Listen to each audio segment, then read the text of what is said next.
These are some of the craziest celebrity smile transformations I've seen, and you need to see them too. Some of them are awesome glow-ups, and some of them, well, they were decisions made, for sure. Let's get into it. All right, so first up, we got LeBron James.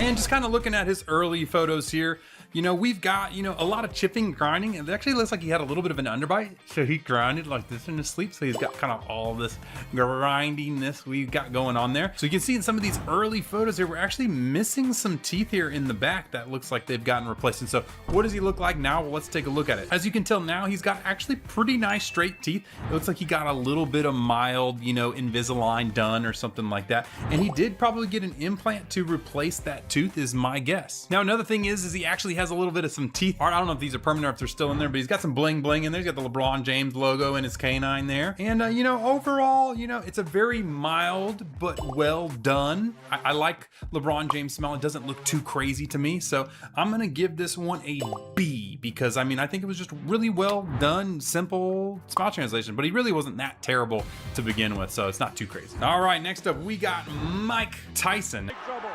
If he doesn't answer it. Now at the very beginning, you know, you can kind of tell he's got some crazy stuff there. He's missing some teeth there in the front. All right, so looking at the before, it looks like, you know, he definitely had a gap there. He's a gap tooth guy right here in the front naturally. And it looks like he kind of had two gold crowns here right on those two front teeth. And so really, he doesn't look like he got too much done. Other than he removed the gold crowns, it looks like later in life, and gotten them a little bit more, you know, white. He probably, he just said, you know what, I'm done with the gold teeth. I'm gonna age up in a little bit. I'm gonna change him over to the ceramic. And honestly, he looked a little bit scarier with the gold teeth in front. So I think it makes him a little more, you know, approachable, even though he's got the crazy tattoo. So I'm gonna give this one, you know, I think it's a pretty good glow up. You know, I'm gonna give it a, it's crazy how something so simple makes a big change in his face. But I'm gonna rank this one on the B tier. All right, we got Gwen Stefani here. The principals, no student teachers. I am not sure what's going on here in these days. It actually looks like she had some braces. She, you know, had pretty straight teeth here. But you know, they're very, very black. I don't know, or is that, okay, yes. And actually those are braces. So you can tell, I mean, it's kind of hard because I couldn't see exactly what she was prior to. It does look like she had braces on at that point. So, you know, kind of a metal mouth. You can actually see in this photo I have over here to the right that you've actually got a lot of gum tissue naturally with her. She had a very, what we call a gummy smile or excess vertical there. And it looks like she still does have it on some photos where she's smiling, but others later in life, you can see she doesn't show that gummy smile anymore, probably because she got some Botox up here to make that lip go down. So overall, pretty mild transition here. You know, it didn't look like she was too terrible beforehand. Looks good now. I'm not having any issues with it. So I'm going to give this one on the C tier as well. When this channel hits 10 million subscribers, I'm going to take this little racket off my teeth live on camera. So hit that subscribe button now. Ooh, Mr. Beast. This is $1 million in cash. What do we got here? So actually, it looks like the one on the right is the before picture here. Now, Jimmy has just some crowding, naturally a little bit of a narrower palate. He has actually something we see all the time, which is this bunny teeth look where these teeth come down further because the laterals are either smaller or just a little higher up. And it's really easy. So normally you would get to some braces, drag those down, whiten them up. He did not do that. It looks like he got veneer across those front teeth. And honestly, they look pretty good. I mean, he went with a pretty white shade, obviously, and a lot of people get talked in that whiter shade, but it actually looks like later on, he might have even gotten them redone to a lesser noticeable white shade than they were at the very beginning. I don't have a problem with it. Obviously, it's not my favorite thing to do, and you can kind of tell he did it all the way across. So for that, I'm gonna have to deduct some points. I think he could have just gotten some braces, whitened them up, and then he would have his natural teeth that look awesome forever. If he really did get crowns all there, I'm gonna have to give this a C tier, even though it looks really good. You know, but then I look at this one and it doesn't look like he has veneers on it. It looks like he just had some composite buildups on those two teeth. So I don't know, I'm at a loss. He's in between B or C, depending on if those are all veneers across the side or if they're just veneers here. All right, we got Jimothy Carey here. And it looks like his front teeth were just chipped here in the front. So it doesn't look like he really changed anything much else other than that. I mean, he has a little gum showing over there, but the lip will lengthen as you age. It looks like he just kind of got it filled in. Nothing too crazy that I see. Pretty simple transformation, but a good one. You know, I guess I'll throw this in the D tier because there really wasn't much that was going on here transformative wise. It's really just added a filling. So nothing too crazy on this one. Oh, we got 50 Cent. All right, so we got 50 Cent here before and after, and so wow, this is a doozy one right here. because you can tell right at the beginning he's got one tooth that's just like a crown that just does not look that good. Different color than the rest of your teeth, which is the problem of getting one of these crowns. And it looks like he got it redone. More than likely what they did was they did a little bit of Invisalign. Looks like they straightened some teeth, got his straightened teeth top and bottom there, which was nice. Pro contact for that. Looks like they whitened his teeth overall, and then they matched it with the proper little implant crown, whatever that is on top. This is a really good transformation. This is obviously where he was before. Looks awesome. Now he's actually known for having a really nice, good smile. And it looks like he didn't do crazy veneers or anything else. He did some Invisalign, he whitened, braces whitened, and then he redid his crown, and it looks really, really good. So I'm actually gonna give this an A tier. A tier change for Mr. 50 Cent here. All right, what is that? Cardi B? Oh my gosh, Cardi B, look at you go. I like texts from my exes when they want a second chance. So obviously, you know, as these young rappers coming in, maybe come from, and I don't know if her family had money, didn't have money, but a lot of times these rappers come from underserved areas. They don't get a lot of, you know, the care that they need. Well, we got crowding here. We got a bunch of stuff. It looks like she's got random white teeth and brown teeth and stuff like that. That kind of shows me that maybe she got some veneers early on that weren't that good. Maybe they fell off, things like that. That's why they're different colors and different shapes and sizes. So it looks like they definitely have flattened the teeth, straightened them up, make them look good. Overall, this is a really good transformation. I think it looks pretty good on her. So I'm actually gonna put her in the A tier as well. All right, so we're seeing Lindsay Lohan here. And so now obviously, this is an interesting one. I just moved here from Africa. What? I used to be homeschooled. Wait, what? Because at the start, you can actually tell that her teeth were pretty good. She had some braces when she was a kid. Things were pretty straight. And then unfortunately, she got into some drug issues. You know, she's had her rehab, some things like that. And what comes with that is you don't take care of your teeth as much. And you can kind of see here in the middle, you know, we've got some decay, they're chipped, they're starting to get stained, things like that. And basically what she's done since that time, as she's got it just figured out, you know, she's gotten it cleaned up. They're whitened, composite fillings there. So this is like, it was like okay and good, and then it kind of fell down and then it came back. So this is a roller coaster of a transformation. So, you know, I'm gonna give this, you know, I'll say a D tier just because nothing really changed that much overall. It was just some basic cleaning and taking care of your teeth and everything like that. But you know, just make sure that you just don't do drugs, kids, because if you do, your teeth can be one of the things that go. All right, Victoria Beckham. John. Now that was, you know, we're talking about UK teeth. You guys making fun of the Europeans out there. And yeah, she's got skinnier teeth in general. Some crowding, some whitening. To me, those look way too white to be real teeth, which is gonna take a hit on mine because I never like it when somebody just ruins natural teeth. But then I actually went and I looked a little bit later and I found like some more recent photos and they actually look a lot more natural. It does still look pretty bulky and like they are probably crowns across everything. Now, you know, I'm gonna actually take that up to a C tier instead of a D tier. And that's just because I think because she has such thin teeth, she probably wanted a little more width is my guess. And braces isn't gonna fix the width of the tooth. All right, we got Mr. Clooney. Freddie Bender, this is Rex Raw. So obviously with him, pretty basic one as well. I think this is a pretty good one because you can tell, you know, him smiling there, a lot of gum overgrowth, which happens with a lot of people. They don't even know they have so much teeth hiding underneath their gums. But realistically, it's not there. It does look like, unfortunately, that they could be crowns. I'm not 100% sure on that one. It's too hard to say. Simple, easy, looks good. I'm gonna put this in the B tier. All right, we got Catherine Zeta-Jones. Come on now. Pretty basic, nothing too crazy here. Good transformation overall. You know, she did have longer teeth. Looks like they shortened them a little bit. Maybe did some veneers on here. I'll put this in, you know, the B tier or C tier, you know, and it's nothing special. And then we got obviously the Kylie Jenner here. Her teeth at the beginning, very interesting. You can see a lot of grinding and moving, chipping, wearing, which means she probably had an underbite issue. Shit in the teeth, she needs that. Airway issues, things like that. Looks like she got some good expansion. Obviously her face has changed a ton.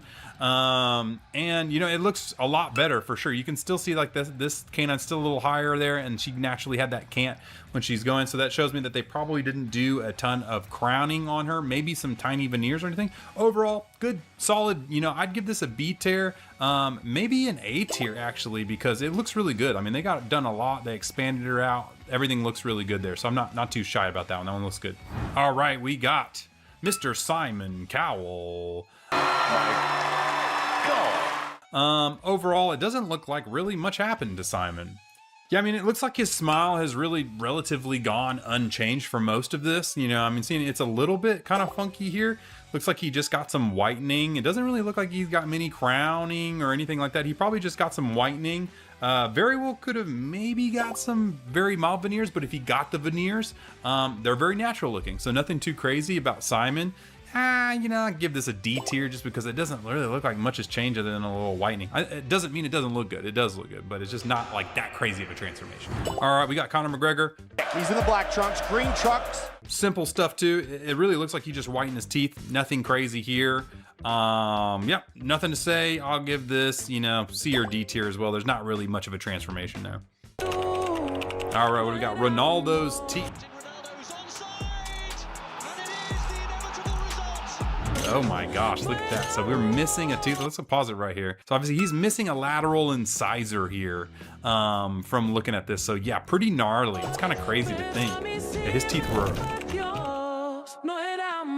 Oh, and then boom, 2007, he's got that tooth filled in. He's got that gap opened up. He's looking really good. And that is the $1 million smile that we all know now. You know, speaking of the FIFA World Cup that just ended, holy moly. So what a transformation there.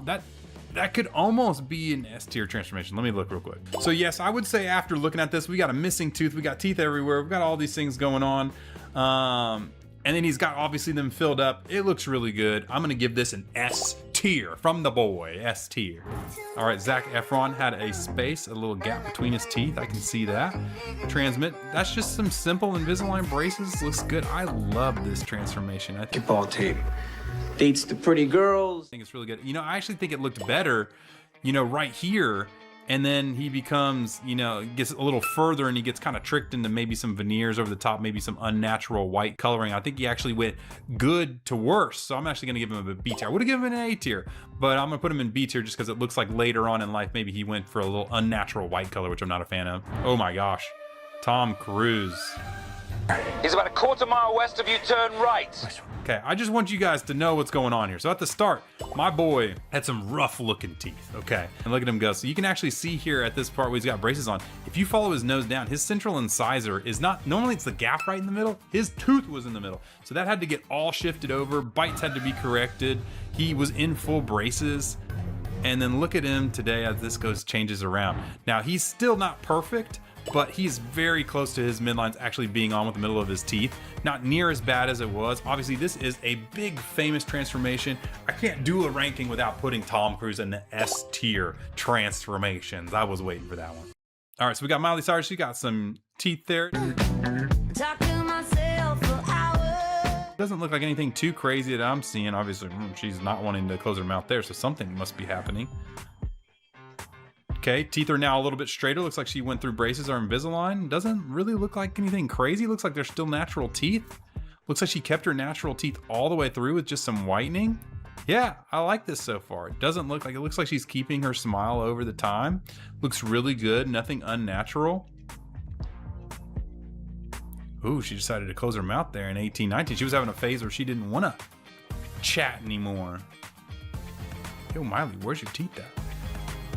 I think that was during lip filler land, you know, where they were experimenting. And now, oh my. So while they look good, and I do actually think it's a pretty good transition. I think if you look at her natural teeth, although I pride her for keeping those natural teeth, you could tell she had some insecurities. She didn't want to smile a lot. She was keeping her mouth closed a ton.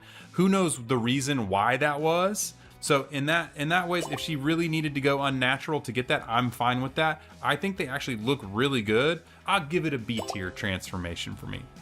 What's the secret behind Morgan Freeman's new smile? You can see here that he used to have a black triangle between his two front teeth. That's space between the gums and where the teeth come together. And here you can see his two lateral teeth on either side of his front teeth are crowded. They're actually pushed behind his front teeth. And lastly, you can see here that his two canines are slanted quite a bit inwards. Morgan Freeman's smile has clearly been enhanced here. You can see that the black triangle is totally gone. The two lateral teeth on either side of the front teeth are now built out to cover up any kind of crowding that was there that we just looked at. And of course, both canines have been slightly straightened. Yeah, so I mean, overall, I agree with those things. Obviously, this was unnatural, but it was because he was trying to do it quick and easy, and he just didn't like the shape of his teeth. They're very triangular. You could have polished between them with what we call IPR, moved those teeth together, did some braces, pulled that out, and then whitened everything. It does kind of look like he has some unnatural staining, which could be from fluorosis or something like that. So if those are the reasons why the shape and the color, why he got those changed, I completely understand it. I would have color matched these to the rest of his teeth instead of having just these couple be white. So for that, I'm gonna bring this down to a C level, unfortunately for me. But if he would have matched the color directly to his teeth, I would have given him a. Oh my gosh, is this Matthew Lewis? Run away from this. This Martin wanted you to have everything. From here to here, the stubble, the face change, and all of his teeth are looking good. They're natural, they're white. I love this transformation. We're giving it an S tier for this one. Oh my gosh. So we got our final rankings there. Look at that go. Right, brushing my teeth until they shine day white 45. Jesus. Okay. All right, what do we got here? All right, little disclosing tablet. Fun fact, those change the color of your mouth to show you where plaque and gunk is. Doesn't really do anything with whitening. Just using a regular Marvis toothpaste, nothing too crazy. Another thing that is not going to make his teeth whiter, unfortunately. For color corrector. This guy is doing all the things that don't work for teeth whitening. It's called the color corrector here, the purple serum stuff. Once again, it's just to make your brain think that you're actually whitening. As you can see, his teeth are the same exact color. Fun fact, you've probably seen hundreds of other videos of these purple serums and stuff instantly making their teeth bright white. This is the first one that I've actually seen somebody do honestly and show no change in color of their teeth because it doesn't really work. He's gonna use a miswak here. Once again, not really gonna do anything for whitening. Charcoal toothpaste. Not my favorite. Actually will cause some whitening, but from a bad point of view. It actually will rip off the enamel and will actually rip off the enamel and the surface stain that comes along with it. So a bad way to whiten. Probably the only thing in this whole entire thing that would slightly whiten like this. Yeah, but I wouldn't be using charcoal toothpaste. That'd be bad. If you really want to whiten your teeth, you should be using whitening strips using hydrogen peroxide or carbamide peroxide. That's what you really want. Yeah, it says, fun fact, teeth are naturally yellow and some more and others less so. And that's actually true because you're looking at the inside of the tooth, the dentin. The enamel layer is actually clear, and inside your teeth, the dentin is actually what you're seeing, and that's why teeth are naturally yellow. All right, I have no idea what that says in Spanish, but we have somebody with braces here, and you can actually tell we've got some calculus underneath there because he is not cleaning his teeth very well. And you can see all that gunk and stuff in that buildup. And you can see they need a scaler to get it off because it's a hard deposit of that composite. You actually so you have this gunk plaque on your teeth, right? And it turns into calculus over about 24 to 48 hours of not brushing or flossing. So it's kind of like cement. When cement is wet, you wipe it off. It's really easy. But then if you come back 2 days later, it's hard. You need a jackhammer to get it off. And that's exactly what they're doing there is they're giving this person a cleaning. So one thing I will note is if you look and see, he has got a lot of spaces on the lowers. Those do tend to get a lot of that calculus a lot easier because there's so much gapping and spacing there for all that plaque and hard buildup to get in there. Cass says, this design is very bad breath. And actually, yes, braces can cause a lot of stank breath if you're not cleaning because that food and gunk is just sitting on your teeth and your braces and just, they're rotting away. And it caused some rotting smell along with it. So you can actually look at the before and after here and you can just see how much gunk he doesn't even look like he got spaces there because he has so much calculus buildup there. And this is after that cleaning. When this channel hits 10 million subscribers, I'm gonna take this bracket off live on camera. So hit that subscribe button now. Ooh, this is gonna be a satisfying one, I know, because that calculus bulge, man, one of my favorite things to do is just pop off calculus whenever I was in dental school. And take a look at this, man. It's just like you're hunting for treasure, and the treasure is a nice clean tooth underneath, you know? I like them saying, does it hurt the horse? No, it actually doesn't really hurt. Now, you can have some sensitivity. If you have enough bone loss where your roots are showing, this actually can be pretty painful. And, you know, in these severe cases, you're probably going to have a little sensitivity, so they will give you some numbing and stuff. But if you just have some light calculus and you're going in for a normal cleaning, it's not that bad. Look at that big chunk. Oh my gosh, pop it off, please. Oh, you got such a big piece there.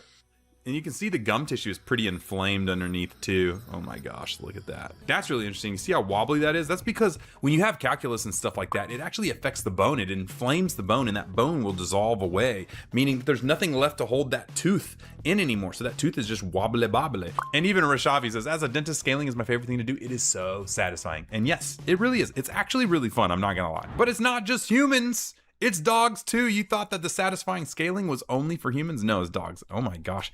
This person is hand scaling that dog. That's crazy. We have even more scaling. Oh, dude, look at that piece. That's what I was talking about. Let's pause here. You can see this giant kind of horseshoe of just redness. That's that pressure of that calculus sitting on there and just inflaming and infecting that gum tissue. Because once you have that calculus, that bacteria really lives on there, and it's hard to get rid of because it's kind of like a home for bacteria that's permanent. Oh my gosh, look at that bridge. So this is what we call a calculus bridge there in the bottom. You see how all these teeth are connected? That's a calculus bridge, and you can pop that all off together. It's kind of crazy. All right, we got a oral routine whitening day. Okay, so this person has aligners. They're doing some cleaning on the aligners like that. Coconut oil really doesn't do anything for whitening.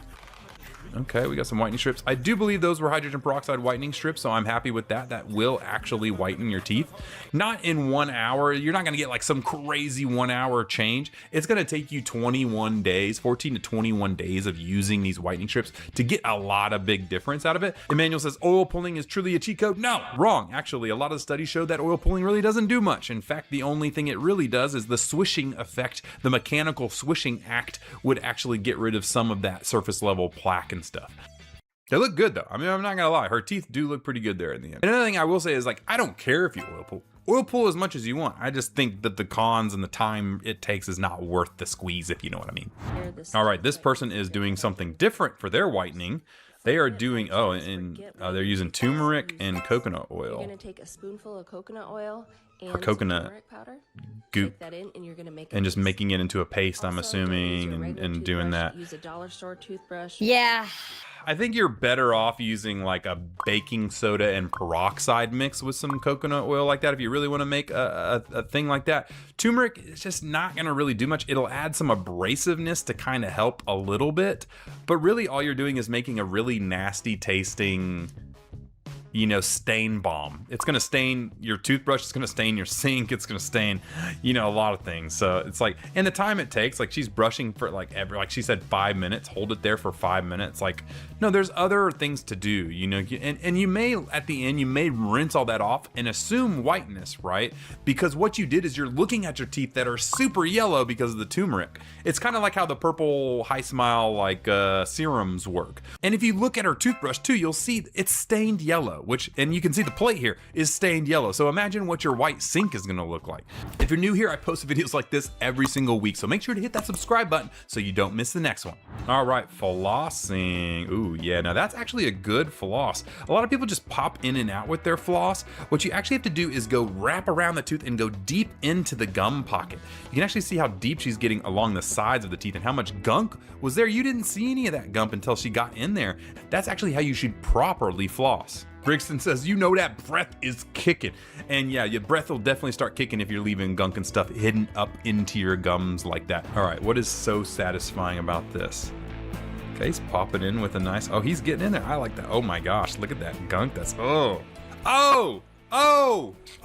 man went in and ate it. Oh no. Dude, he says, I'm gonna be waiting for seconds. He was probably waiting for seconds for about a week before he got that one. Oh my jeebus, that was more gross than satisfying, but you know what? I appreciate that at least he's flossing, Youth is like, ugh. Yeah, that's exactly what I'm seeing there too. That's how I was feeling. Why are you eating the plaque? Well, technically it's probably old food mixed with a little plaque. All right, checking a bite. Ooh, I like checking a bite too. It is pretty satisfying. That is a bite paper, which leaves kind of like a colored dot on the tooth so we can see when you're hitting high. And you'll actually see right here, you can see all of these dark blue marks on the teeth here, and you can kind of see them above these teeth.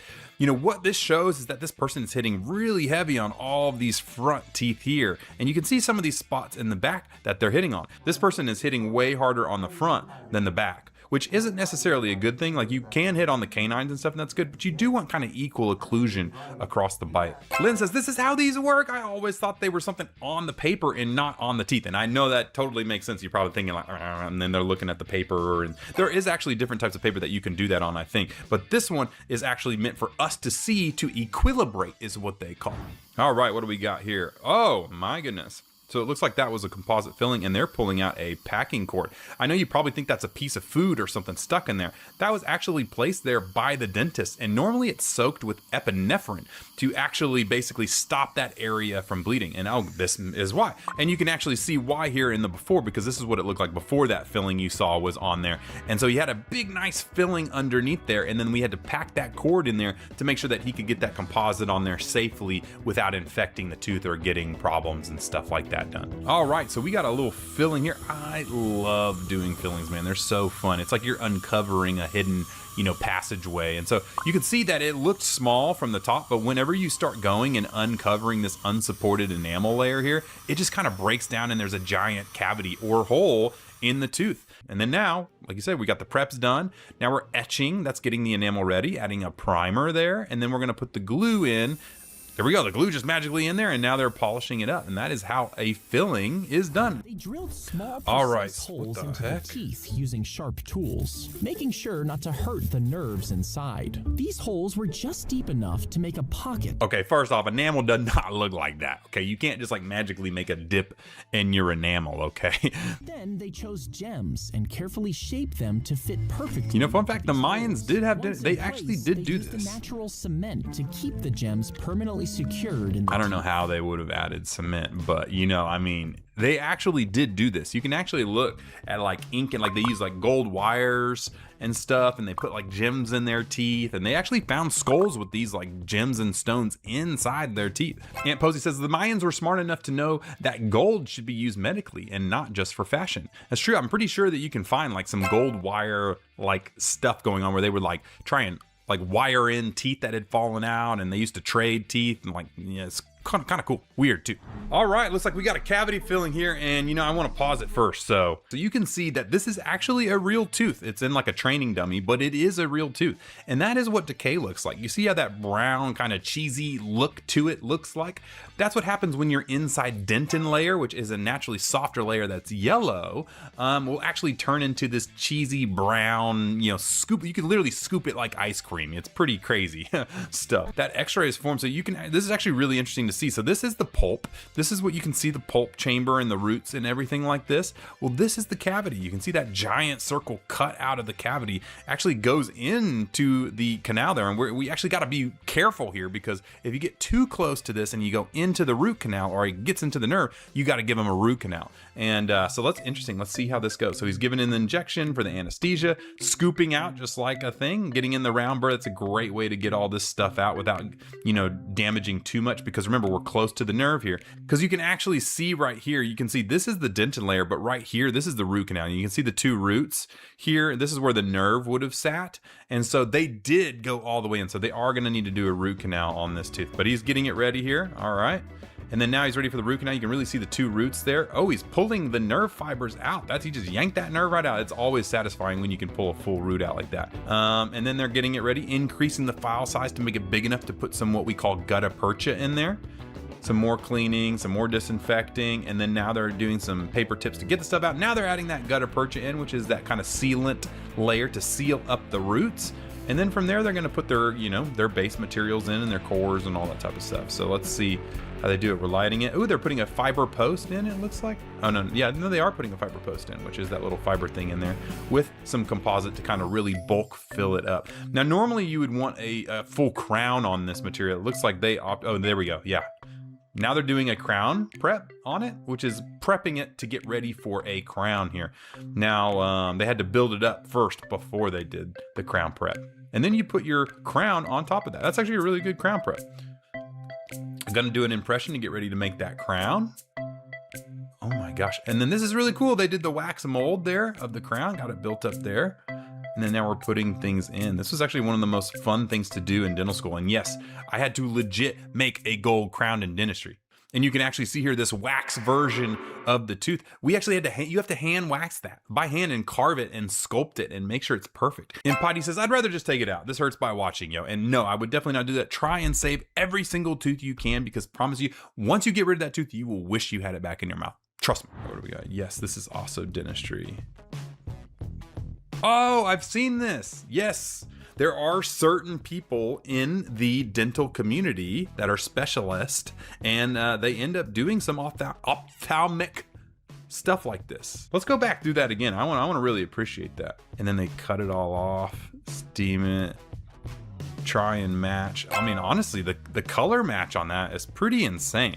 Like, do you have to like hand paint that? Like, that's kind of crazy. And then someone said, is that Dr. K. Chung? Is this really Dr. K. Chung? I'm not gonna lie, it does kind of look like her a little bit there. And I think she just got into prosthodontics residency. So that very well could be her. If it is, that's pretty dope. That's pretty cool. Oh, goodness gracious. Oh, please tell me that doesn't have an actual razor on it. Genuinely, why? Why are you doing this? Now, this probably doesn't have a razor, but what if I told you brushing your teeth in certain ways could actually do as much damage as this to your gums without you even knowing about it? That's right. In fact, one of the #1 causes of gum damage and gum recession that we see on a daily basis is actually from brushing your teeth. Well, what the heck, Bentist? I thought you said I'm supposed to brush my teeth to get my gums good. Well, you are, but you're actually supposed to use a soft bristle brush, and you're supposed to lightly massage your gums. And unfortunately, we have a lot of those type A overachievers out there. You know the type, and you know the one I'm talking about. The ones trying to get straight A's, ripping pages out of books so you can't study it so they can get a better grade than you. Yeah, that person. That's the one I'm talking about. They brush their teeth really hard because they're trying to get the straight A's from their dentist somehow. And they actually brush way too hard. And if you're super hard and aggressive on your gum tissue, well, that gum will recede. And this is actually what it looks like to have recession from brushing your teeth. And it's really something we see a lot because, you know, it's really normally on your right side, your dominant hand side, and it definitely goes up. And you can even get, you know, like these little fractures in the side of your teeth from just wearing away the tooth, the root, and the gum by brushing really hard. Another thing we see in these people is if you look at their toothbrush, you pop that thing up, it will actually be super sprayed out and flayed out, you know, over to the side. And that really proves that they're brushing really hard. Your toothbrush should not look like that. And if it does, that means you're brushing way too hard. So just think light massaging circles on the gums, okay? We are not going in there trying to fight in Vietnam or anything, you know what I'm saying? Like, this is not a war on your gums, okay? This is a nice Swedish massage. Zach and Loka Mamar, I agree. You know, that's the first thoughts. Actually, I think if you looked at my face, that's probably what my face probably looked like there when I was watching that. So yeah, I don't think there's anything further to really talk about here other than don't do this. Please, as a professional, don't do this. All right, what do we got here? Okay, we got an x-ray and oh my goodness gracious, that is a large wisdom tooth.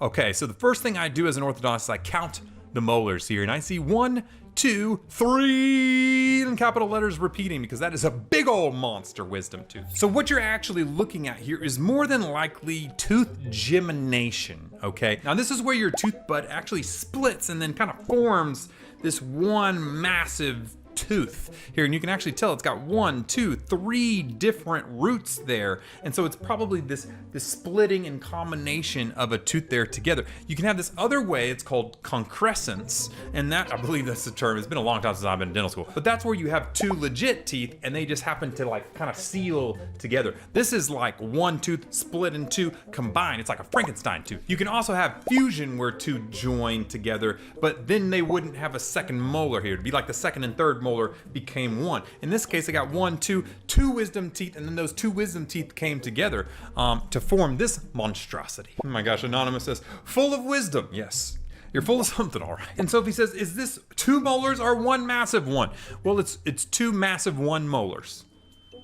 2 molar massive 1. 2 ones massive molaring 1. Presence of Kevin says, that's not a wisdom tooth, that's the tooth of truth. All the wisdom is in that tooth. And Olivia says, I can see all the earrings that were left in. My doctor would never let us live in. And fun fact, actually, if you look back at the x-ray, you can see this kind of wavy ghost image here of this white stuff here in the front. That's actually a ghost image of the earring that you can see in the far left. And that's actually the reason why we have you take out earrings during x-rays, is so we don't get extra crap over that we can't really tell what's going on. Because you see, it's a lot harder to see what's going on with the wisdom tooth up top because of those earrings. So if you're a dental professional, take out those earrings so we can actually see your x-ray. Either way, pretty cool. All right, poked my tooth abscess with a needle in hopes it relieves some pressure because the swelling is kind of blocking the airway of my nose and now it's purple. Oh my gosh, okay, so I gotta pause it here. Oh my goodness gracious. Okay, so the reason why it's purple is because he probably, you know, damaged himself and started bleeding a little bit there. That's not good.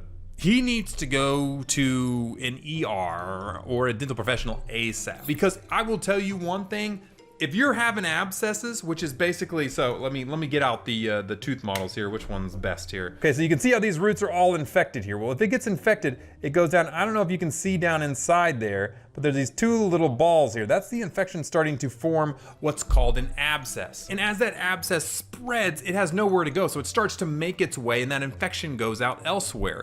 Now, normally it can blow up the side of a cheek and blow up other things, but if it's up here in the nose area, that is dangerous. This is called the cavernous sinus area, okay? And basically, I mean, you can, like some people call it the triangle of death. Yes, I know, that's crazy. It's a crazy term. But that's because if this infection gets up here and it goes into the cavernous sinus and goes into the brain, you get an infection in your brain and if he's already got so much swelling, it's literally blocking his airway and he's got to pop it to try and breathe. You need to go somewhere quick and get some antibiotics. And then what he's gonna need to do is he's gonna need to get a root canal in that tooth to get the infection stopped and get it out of there, and then some, antibiotics to actually get it. So he says, guys, am I cooked? Yes. And you'll be, if you don't get this fixed. So it's a really serious thing. And look at that. Someone says, the triangle of death is called that for a reason. Go to the doctor. Yes, please go to something. And then Love Leon says, dental care needs to be affordable and available for people. Yes. I totally agree, actually. I think it needs to get more affordable. We need to find a way to just solve oral disease completely. That's kind of my goal with Something Nice. It's kind of what we're doing. We're creating these new biotech ways of fighting, bacteria. It's really awesome. But there's gonna be so many more technologies that come around our new technologies. And hopefully we really solve oral disease in 3 to 5 years. And then you never have to ever get a cavity ever again, because it's just caused by one simple bacteria, Strep mutans.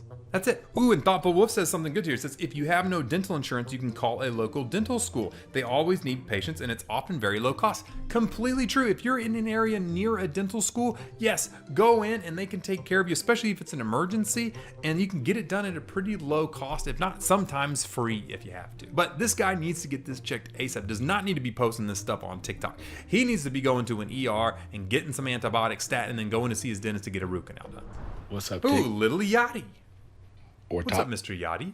I just want to give an update on my teeth. An update on his teeth? They got done, 4 procedures, and I want to show them off because they were pretty. Let's see them. All right.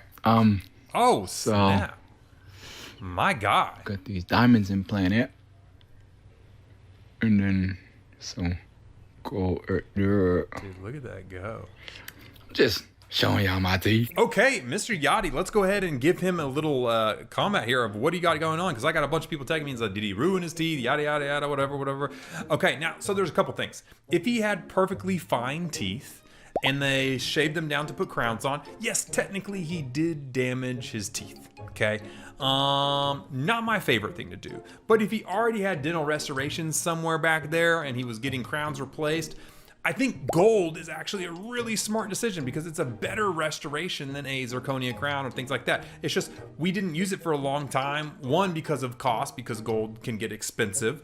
And then 2, because, well, looks. A lot of people wanted the white teeth to have a smile. Now I feel like gold is starting to come back. People are starting to use gold crowns again because they, it's like a sign like, I got gold in my mouth. It's also, weirdly enough, an investment vehicle for you as the price of gold goes up. And so people asked also about the diamonds and stuff too. Now, that being said, that could cause some more damage to the tooth because you're gonna have to probably make that crown prep deeper, so you're gonna have to shave more of the tooth away to fit that diamond in there.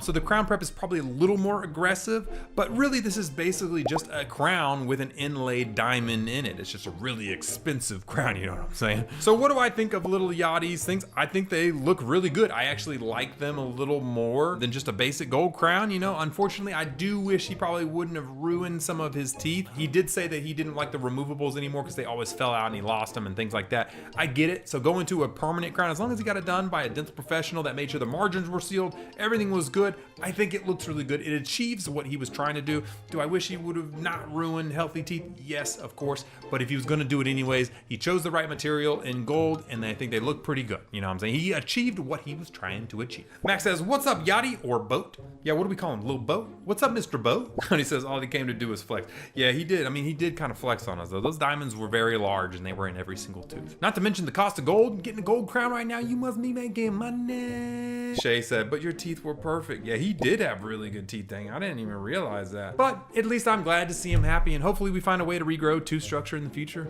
I don't know. But until then, I guess he's gonna have to live with those for the rest of his life. Braces don't hurt. I'm going through. Let's see what you're going through. Oh my gosh, little tad. That's actually a really good way to look at the tads there. and how they work. Yeah. Now, luckily for you guys, okay, let's go through this. Okay, so what you're gonna see, I'm gonna pause it here. You can see from the side that your bone, it really does kind of look like that. It's got like air pockets and everything else in there. Now, some, depending on what you are, you can have denser bone or softer bone. And so what we're doing is we're putting the tat in. So it's literally an implant sideways in between your teeth. Now, fun fact, this doesn't actually hurt. It just feels like pressure. And in fact, we don't even numb up the area usually. We actually want to know if it starts to hurt, because if it does, that means we put it in the wrong spot and we're actually hitting the tooth instead of in between the tooth, because it's supposed to go in between. See those spaces between the teeth roots? That's where it's actually supposed to go. It's supposed to go like between them. And if it goes onto the root, well then that's when we know, okay, you're gonna scream in pain and then we're knowing we did the wrong thing. And then if you keep going here, you can actually see how it's used. So it's a temporary anchorage device, and you can put a spring or a rubber band or whatever to help pull and close spaces or move things around. You can even help move things up, move things down, do everything that you can't do with just traditional braces. You need some unit. You basically use your skull as a pulling point. It's pretty wild. Either way, don't worry about it, because a majority of people do not get these with braces. Like 99% of people don't get these with braces. So don't worry about it like you're gonna be getting it, because you're probably not. Crimson says no, because pulling on my teeth with braces or something got that good pain. Oh, okay, you weird. You weird. Although I did the same thing when I had braces, even though there weren't. Like sometimes you just press on it and just feel the pain. You know, sometimes you just wanna feel something. I like those two comments right back. So Tina says, they will do this. And then Sigma was like, they don't do this. Yes, they're right. They don't do this. Unless they do this, you know, for your specific things. Now, don't be worried. Like I said, if they do it, it's for a good reason. It's probably going to save you from having to get a jaw surgery. You're going to get a lot of good things done. So don't worry about it too much. It'll be just fine. Bro, oh my goodness gracious. The temporalis on that man. Bro, is he bald to show off his temporalis, or did his temporalis make him bald? Dude, that is like an alien, man. So if you guys don't know, you use different muscles to chew, to close your mouth, because this jaw is just hanging off your skull, and you use different muscles from your masseter all the way up, and sometimes you can be super temporalis heavy. In fact, if you have a lot of TMJ issues and stuff, when you're chewing using your temporalis, sometimes you can feel that blood fill up and get super tight up here when you have TMJ problems, and then it just feels like your jaw can't go anywhere because you're just muscled up. So this guy, his chewing function is almost all temporalis. That's actually crazy. I've never seen a temporalis that large before. I'm assuming this man has TMJ problems, because holy moly. Type said, holy temporalis. Yeah, that's why I think I literally might have said that whenever that came out. The Discord picture? Oh man, dude, you guys are ruthless in these comment sections these days. Ever since they added pictures and stuff to this, you guys have been going crazy. Oh my God, just missing that antenna, bro. Bro really does kind of look like the Reddit alien. Okay, I'm done making fun of this guy, because we shouldn't be making fun of this guy. Maybe there's a good thing of having a giant temporalis. I can't think of it yet, but you know, if he gets punched in the side of the head, he's probably protected from a traumatic brain injury. You know what he actually, I just realized he could go get some Botox from his dentist. We do this in overactive masseters and things for TMJ. He could literally just get Botox in both of his temporalis muscles. I don't know if that would cause any, like maybe that would make him stop being able to open his mouth, close his mouth, I don't know, but you could do some temporary Botox in there, like a little bit, just a little bit, and then that would probably help it go way down in muscularity. But I don't know if he wants that. Maybe this is his thing. Maybe this is his party trick. I don't know. All right, holy mama moly, look at that.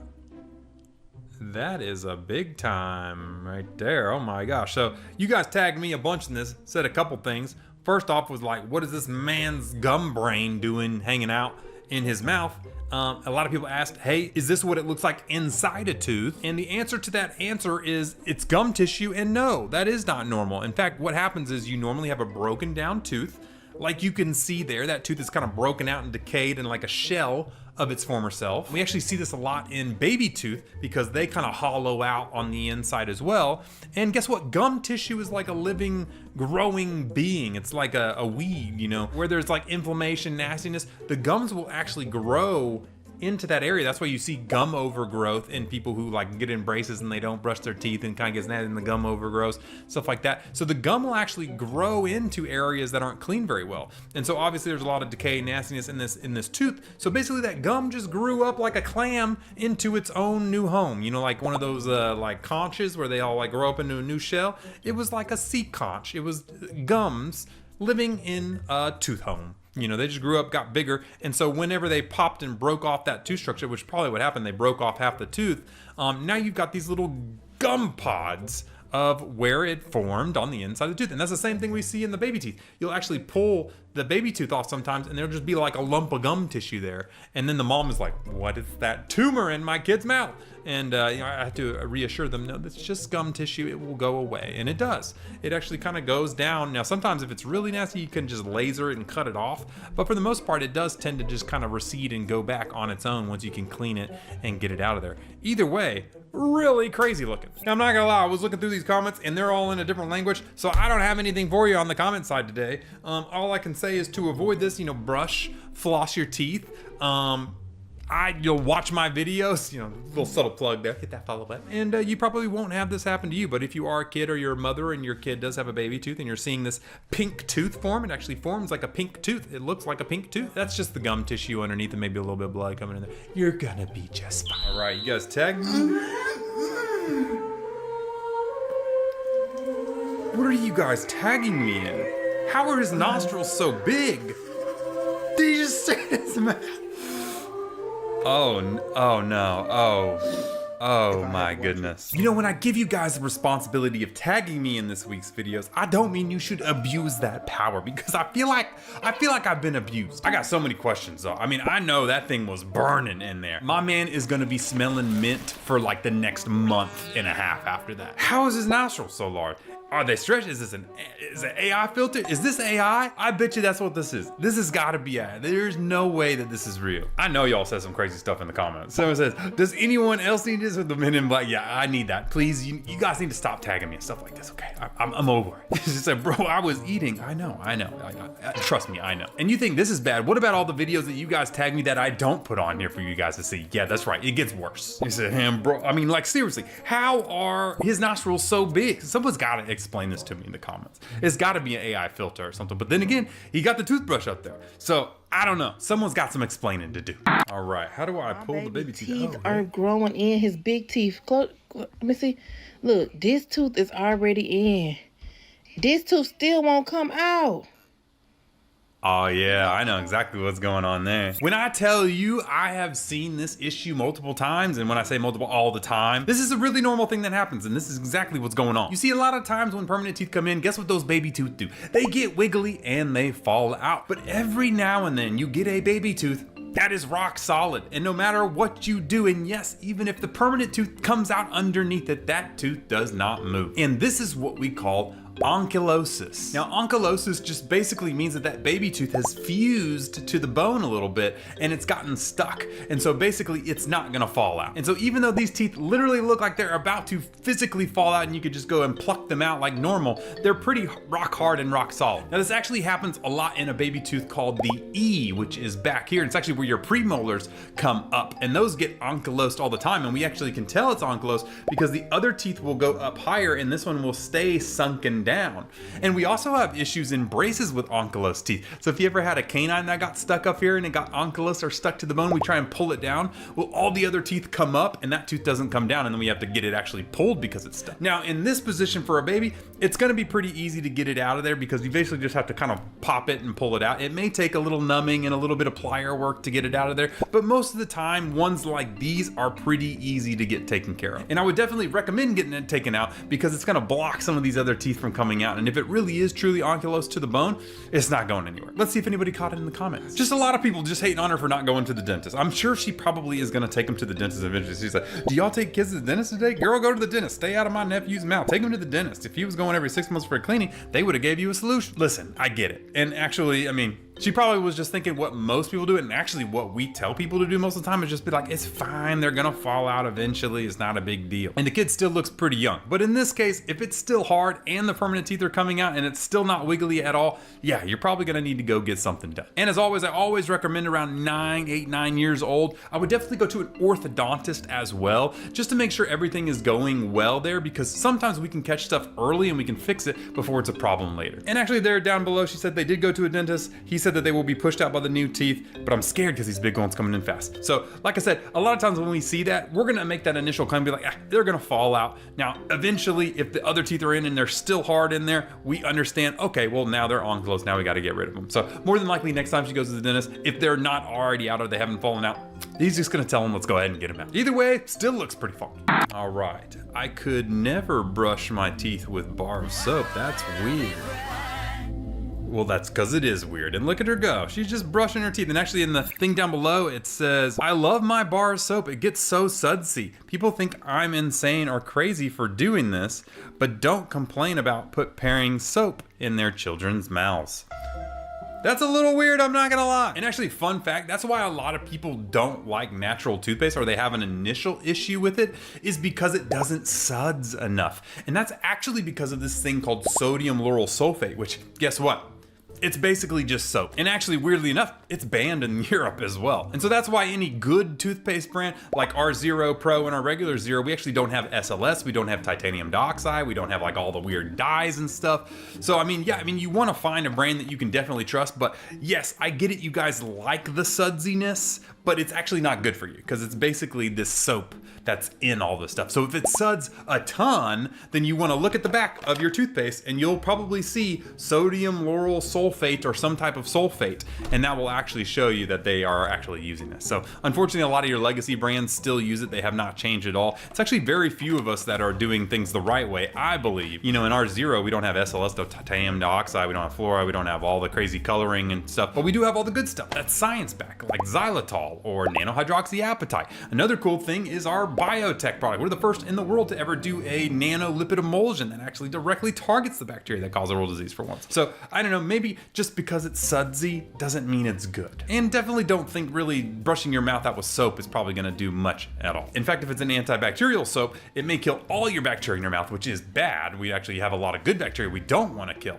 And that's actually the reason why we're the first ever to do that nanolipid emulsion. It's a biotech product that actually only destroys the bad bacteria without harming the good bacteria. It's the first of its kind. It's actually really awesome. Someone did bring up, she said, can't you just get a toothpaste soap bar instead of an actual soap? But that's actually funny because that actually would be kind of cool. But it would get kind of messy after a while, though, wouldn't it? Did you curse a lot when you were little? I think a one-time thing as a punishment is different than doing it every single day. And I actually did have to brush my teeth out with soap one day, and it actually didn't taste as bad as I thought it would. And so my mom was like, really? It's not even that big of a deal? And I was like, it's not that bad of a punishment. But I don't know, have you ever brushed your mouth out with soap, and how did you like it? How to do a root canal. When a tooth is decayed, let's see how well they do. Is the only option left. At the start, the dentist injects anesthetic into your gums, so you don't end up screaming in pain later. Once the numbing kicks in, the dentist uses a high-speed drill to grind away all the dead enamel and dentin. Actually, we use a slow-speed drill because it churns up and gets all that decay out of there really good. The high-speed drills are actually meant to kind of like polish up and get all the enamel out. But the actual decay, we use a slow-speed round burr most of the time. After a full round of drilling, the tooth looks clean and okay, it's all cleaned up. We see the it. more intense part. You can actually see the canals down inside. And fun fact, this whole area that you're seeing, this kind of hollow out circle area, that's where the pulp of the tooth actually was. So that's where there would be some red stuff, some nerves, some gunk, all that, but it's all been decayed and basically rotted down. The dentist places a red rubber dam around. Okay, so we put the rubber dam around the tooth. That's actually to make sure that it's nice and clean and nothing from underneath gets in and infects the area. So you can actually see that's pulling the dead nerve remnants out. And now they're going in with a file to kind of clean out the roots. You can see there's 2 roots on this tooth. That one's a 3-root tooth where you can kind of see the heart shape there. Are washed out. Next, absorbent paper points are used. Put some bleach in there to clean it up. We've got these little paper points to clean out all the bleach. Is placed to fill the empty canal space. Those little orange things are called gutta percha. They basically just kind of fill the holes. And then now we're going to be filling in the pulp chamber, which is where the nerve was. The dentist etches the tooth surface with mild phosphoric acid. Okay, we're etching it with the blue stuff to get ready for the filling material. And then we're going to do this in layers, because if you do it all at once, it will actually shrink and contract. So you got to build it in layers so it stays good. And then he's doing the final polish in there, and that is the tooth. Shaving it down slightly and covering it with a custom. And then we put the crown on top. Look at it go. If you don't want to go through root canal pain, make sure you brush properly every day. That's true. Definitely a root every day. You need to be brushing your teeth and doing it. Because the problem with root canals is it only is because you let that cavity get worse and worse and worse. You see, if you have a cavity in this area where it's only in the enamel, you can actually fix it. With something like a nano-hydroxyapatite toothpaste, something like us, we can actually remineralize that area and get rid of it. Now the problem is if you let it go from here to go inside the tooth or from top inside the tooth, it's going to start to eat away at everything and then get into this pulp chamber, and then the disease, like you can see here, follows down this and then comes out the end. And that's actually what happens if you leave your, cavity there. So early ones you can actually fix before it gets through the enamel just by brushing. And then if it gets through a little bit, you want to go ahead and get the cavity filling done before it reaches all that stuff in the center of your tooth. Because trust me, nobody wants to get a root canal. All right, I'm pretty sure I've seen this girl before. Oh man, yeah, it's getting worse.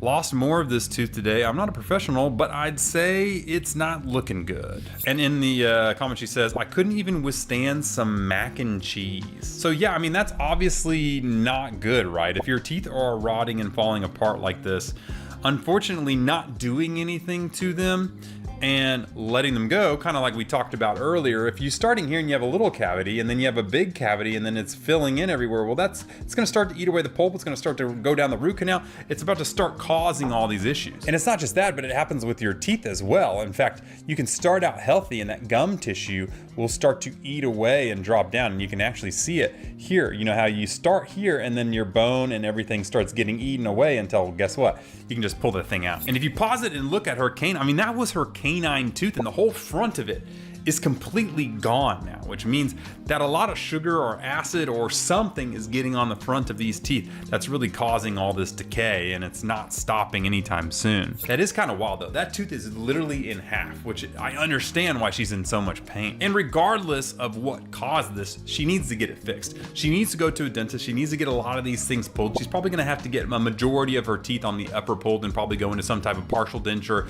or implant supported denture. But even then, if she's not taking care of it or whatever is causing this, is probably just going to cause the implants to fail as well. And a lot of people say genetics is an issue. It's actually not. It's the bacteria that your family is passing around. So it's kind of like familial because you're all spreading the bacteria with each other. So if somebody has a high amount of strep mutans, which is the main bacteria that causes cavities in your family, and they give it to everybody else, well, now they all have the ability to get high. So it's not actually genetics, it's just the bacteria or the oral microbiome. That's actually why we created the first ever biotech toothpaste in the world, the Zero Pro that we have, because it uses that nanolipid emulsion. It's the first ever in the history of oral care that actually specifically only targets one type of bacteria. We actually have two nanolipid emulsions. One targets strep mutans, which causes cavities. The other causes gum disease, which is P. gingivalis. Regardless of what happens, she still needs to get this fixed because it's too far gone. Oh my gosh, Chris says, I'm a professional now, hold still. Now, I mean, we're not gonna be punching people in the face here, but she is probably gonna have to get some of those teeth knocked out. And then Kay says, dental assistant here, decay can be caused for several other reasons other than poor hygiene, like pregnancy, true, increases acid, certain medications, yeah, dry mouth and causes a better area for that bacteria to eat away at your teeth. It does say genetics here, but that's not true. It's not actually genetics, it's the bacteria like we talked about.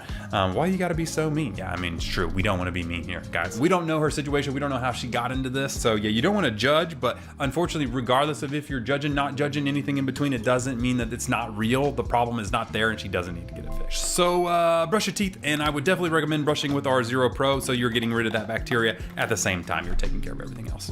All right, we got an update. I'm trying just about everything to get this popcorn out of my throat, and today we're trying a water flosser. So obviously you guys know my thoughts on water flossers in the back of the throat. I mean, that's actually why we created the first ever water flosser that has the dual motor mode that actually is that safe, soft motor for flushing out the tonsil stones in the back. I've never seen someone do a popcorn kernel, but I can guarantee you that a regular water flosser like she's gonna get is gonna be really painful because they're not meant for that. They're meant to blast through hard teeth tissue. Definitely not meant to be going back into the back of the throat. So let's see how she does. Oh God! Have you ever used a water flosser before? Yeah. They're meant for between the teeth like that. They're definitely not meant for in the back of the throat. Oh, that sucks. Something of color just came out.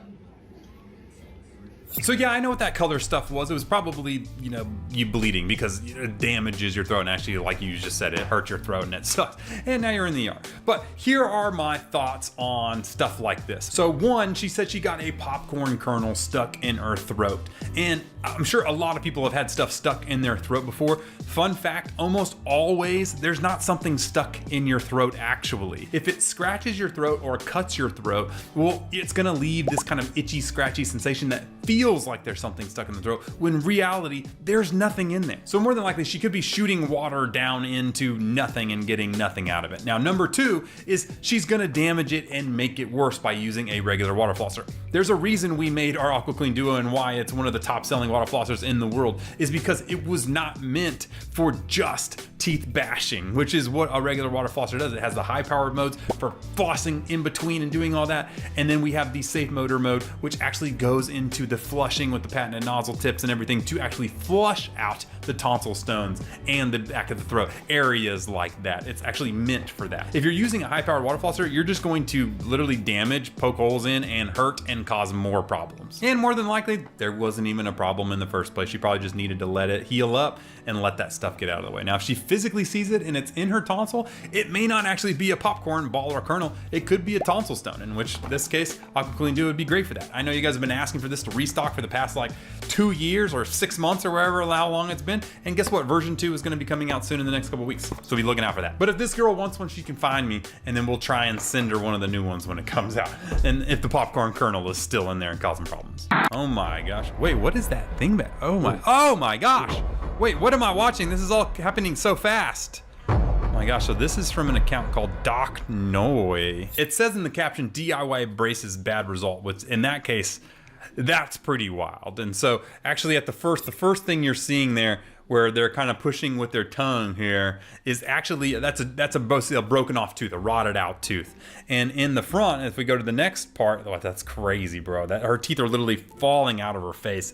This is wild. This is one of the most gnarly videos I've seen in a while. So yeah, I think it would be helpful to once again go back to the thing. So if you have a healthy tooth like this one, well, if you leave it, the bone and everything is gonna start dissolving away, and then you'll see that there's nothing left in there. So if it's rotted out and moving and things like that, well, guess what? That bone and everything is gonna dissolve away with it. And then if there's nothing left to hold it, then yeah, I mean, you can literally just pull it out. Another thing is, if you're doing these DIY braces, a lot of people don't know this, but braces have prescription in them. And the prescription is torque and tilt and tip and all these things. And so if you put the wrong bracket prescription on, you put them upside down, you put something that's meant to do this upside down, and now it's gonna pull things out the wrong way, you can actually do this where you rotate and you pull the teeth out of the bone, doing things in a wrong fashion if you don't know what you're doing. So yeah, I mean, DIY braces, plus the other thing too is, if you're trying to move teeth on already unhealthy teeth, meaning that you already have some decay, you have some bad root resorption, periodontal disease,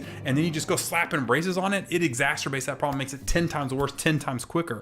So I believe I watched this video a little bit longer. She said that she had these on there for 16 years without getting them removed. That's another issue that I see with people doing DIY braces, is once they try and pop off the brackets, they realize that there's glue left on their teeth and they don't know how to get the glue off. And they're too afraid to go to the dentist to get the glue off, because then they're gonna find out that they did DIY braces. It's not good any way you look at it. Exactly what I'm talking about. That face, and then my face while watching. That really was my face. I think you could probably go back and pause. I was probably like this. I was like, ugh. Danica said, so she did her own braces. I'm assuming the braces pulled her teeth down and out because of the placement. Like, I don't know how this works. Well, it's probably a lot of things. More than likely, it's just because she never took care of her teeth and let them rot out and never took care of them over the 16 years. Plus the braces on top of it with maybe some bad torques and a bunch of other crazy stuff, making it even harder to keep them clean. And well, now you see where it goes from there. Either way, if you're thinking about doing DIY braces or going to, you know, any of the crazy ones that we've seen on this channel, well, that would be a bad idea, because, you know, I want you to keep your teeth forever and not end up in zombie land like that, because those are some crazy looking choppers. All right, in. What are you guys tagging? My bro is like that old Nickelodeon cartoon show, The Angry Beavers. Oh my gosh, he's like really doing that. What is the reason? What is the reason? You know, my guess is there is some, I don't know. You know, I'm not a tree expert. I wish a tree expert was in here, but I do know that, you know, normally sometimes you can take the bark off a tree and underneath you can get the sap or sweet stuff or whatever. I don't know. Maybe something medicinal. I'm not sure. But what I do know is that your teeth are not tools. That's right, Justin Bieber over here. That's right, Justin Bieber. That's a good one. Oh my gosh. Anyways, your teeth are not tools, okay? If you do this to trees on a daily basis, you will grind them down and will completely probably wreck them eventually over time. In fact, interestingly enough, when you're born, you have these things called mamelons. There's these little squiggly bits on the bottom of your teeth, and you do grind them off just naturally over time, and that's why our teeth are straight. But if you notice someone with like a big open bite or an override or something like this, and they never touch, well, they still have those mamelons. This guy definitely doesn't have his mamelons. Me when the palm of my hands get itchy. That is, dude, that actually is something. I have done that before. That's crazy. I know you guys have done that too. Oh, dang, Craig says, oh, that's Justin Bieber. I thought I was being smart. Dang. Maybe I should have donated more than 39 cents to that late night commercial. Guys, these comment sections are just getting crazy these days. But yeah, I don't think I have to worry about you guys gnawing into trees, but don't do that. All right, when you ask for a gold crown instead of that boring porcelain, okay, hey, get it, hey. You know, I actually have no issue with this at all. It's funny because, you know, there was this big thing to go away from gold crowns to the tooth-colored crowns for aesthetics, you know. People didn't want the gold teeth anymore. That being said, there is still a lot of people that still ask for gold teeth throughout this entire time. Fun fact, I personally think that gold teeth are the best. Literally, one of the best restorations you can physically get in your mouth is gold. I mean, they last a ton, they seal really well, they look really cool. I mean, they don't crack and break like a porcelain or a zirconia or anything like that. I really like gold crowns. It's just the only reason we got rid of them was solely because of aesthetics. That was it, and probably cost, because now it probably costs way, I mean, that's like a $10,000 crown these days. Jesus, why did gold go up so high? But yeah, if you're rich enough now to get a gold crown, I would say get a gold crown over zirconia, because why not? I think it lasts better, and you get to go bling bling on it. See, look at this. Walking in Memphis says, as a dentist, this is actually a superior restorative material, which I agree. And Amanda says, my daughter wanted silver caps. It looks so badass. I wanted too. You know, I think it's a good look. Then we got Caleb Kane down here, says he's got a gold crown on his baby tooth on the front. Look at that. Now that's probably not the smartest, you know, because baby tooth will fall out and then you're gonna just, well, you're gonna have a gold tooth. You know, I bet you guys didn't know this, but you can take gold crowns from teeth and stuff, and you can actually melt that down and get the restorative metal cost for it. And if you didn't know, dental gold is not pure gold. Pure gold's too soft. So actually dental gold is not worth as much as like the gold you would buy from a pawn shop, but still, regardless. And then we got too scared debt collectors would repo my tooth. Yeah, you gotta watch out for that. Pay your bills or else they're gonna just rip your tooth out. They're gonna have that one Samoan guy rip your tooth out. You remember that guy? Yeah, it was crazy. Either way, I like gold crowns. He owes me $100,000. I said he could keep the $100,000 if he just takes 5 laxatives. So what do you say, Steve? No? Rather pay the $100,000? 5 laxatives for $100K? Okay, first off, who's taking laxatives for $100,000? But I think I understand why you guys tag me in this, and I think it has to do with Mr. 6'9" over here. Now, as you guys can see from Mr. 6'9's teeth here, is they look just different. Something is just a little different. That's why you guys keep tagging me in this all the time. You know, I was like, I thought it was laxatives at first. I was like, what do I gotta do with laxative? And then all of a sudden I was like, oh, it's the chompers. And so the reason why they look off is because I don't know if these are veneers. I don't think they're actually veneers. I think they're composite veneers, which is basically like a buildup on top of the tooth. And there's a couple things that stand out that make me believe that. So one, if you look at the teeth, they're just unnaturally white. They're like thick white, like a toilet bowl seat, versus like your natural teeth or porcelain is very like see-through. It's got some light refraction bouncing off of it, and this is just like boom, one color, one shade, white, no translucency, no optics to it. And so that tells me it's probably some type of composite, which if you don't know is a way that you do no prep veneers. Basically you put on the glue and then you pop it in, you shape it, and then you cure it. The other thing is it just looks really bulky to me, really bulky, kind of holding everything out there. And the reason that is because, well, you don't shave down the tooth like a normal veneer. So when you shave down the tooth of a normal veneer, it replaces the tooth structure that you just removed, making it the same kind of shape as your natural tooth.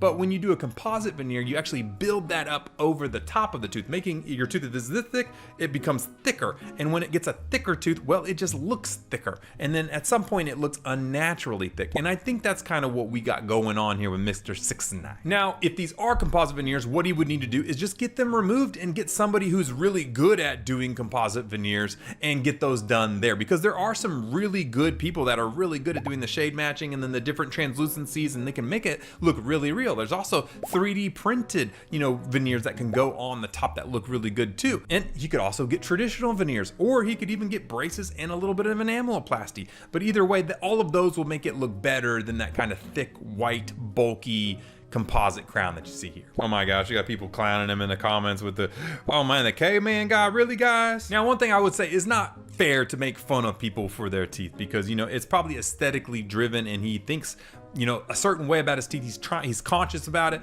and he's trying to get that over, and, you know, making fun of him is not very nice. But I would say give him some, I think he could look better for sure if he would take them off and get them done properly somewhere. More than likely he got these done somewhere, I don't know. But whoever did it, not my favorite look in the world. But I don't know, what do you guys think? Okay, what do we got here? God dang, fireworks going everywhere. And you can see all the way back there, can't you?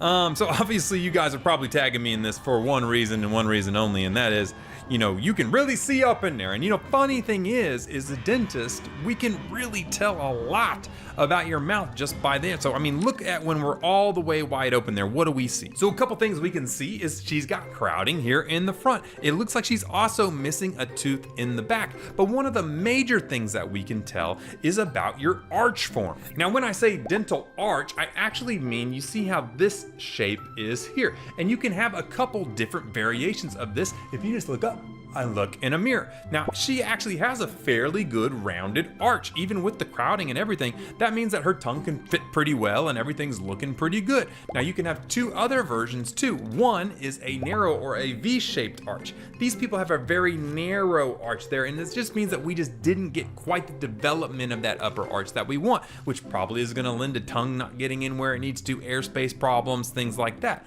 Another one we can have is somebody who's like almost overdone it a little bit, and they have a square arch, which is like this. And that's due to a couple things. A lot of times it's because of a lot of pressure here on the front, and it kind of flattens up the front teeth, kind of creating this square look. It's when you have a really tight lips and everything like that, that can really kind of drag things back into that square arch formation. But we want you to get this kind of rounded kind of little arch there. And she actually has a pretty good one, even though she's got a little bit of crowding and a missing tooth. I mean, you can learn so much just from a crazy video of some lady yelling at a concert. And actually, I have no idea what she's saying or what concert she's at, but it looks like she's having fun. Yeah, that's exactly what she looks like with the ha ha ha.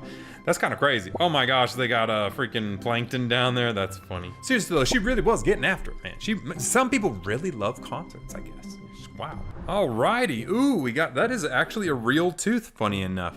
Yeah, what you're seeing there is all that cavitation, that nastiness.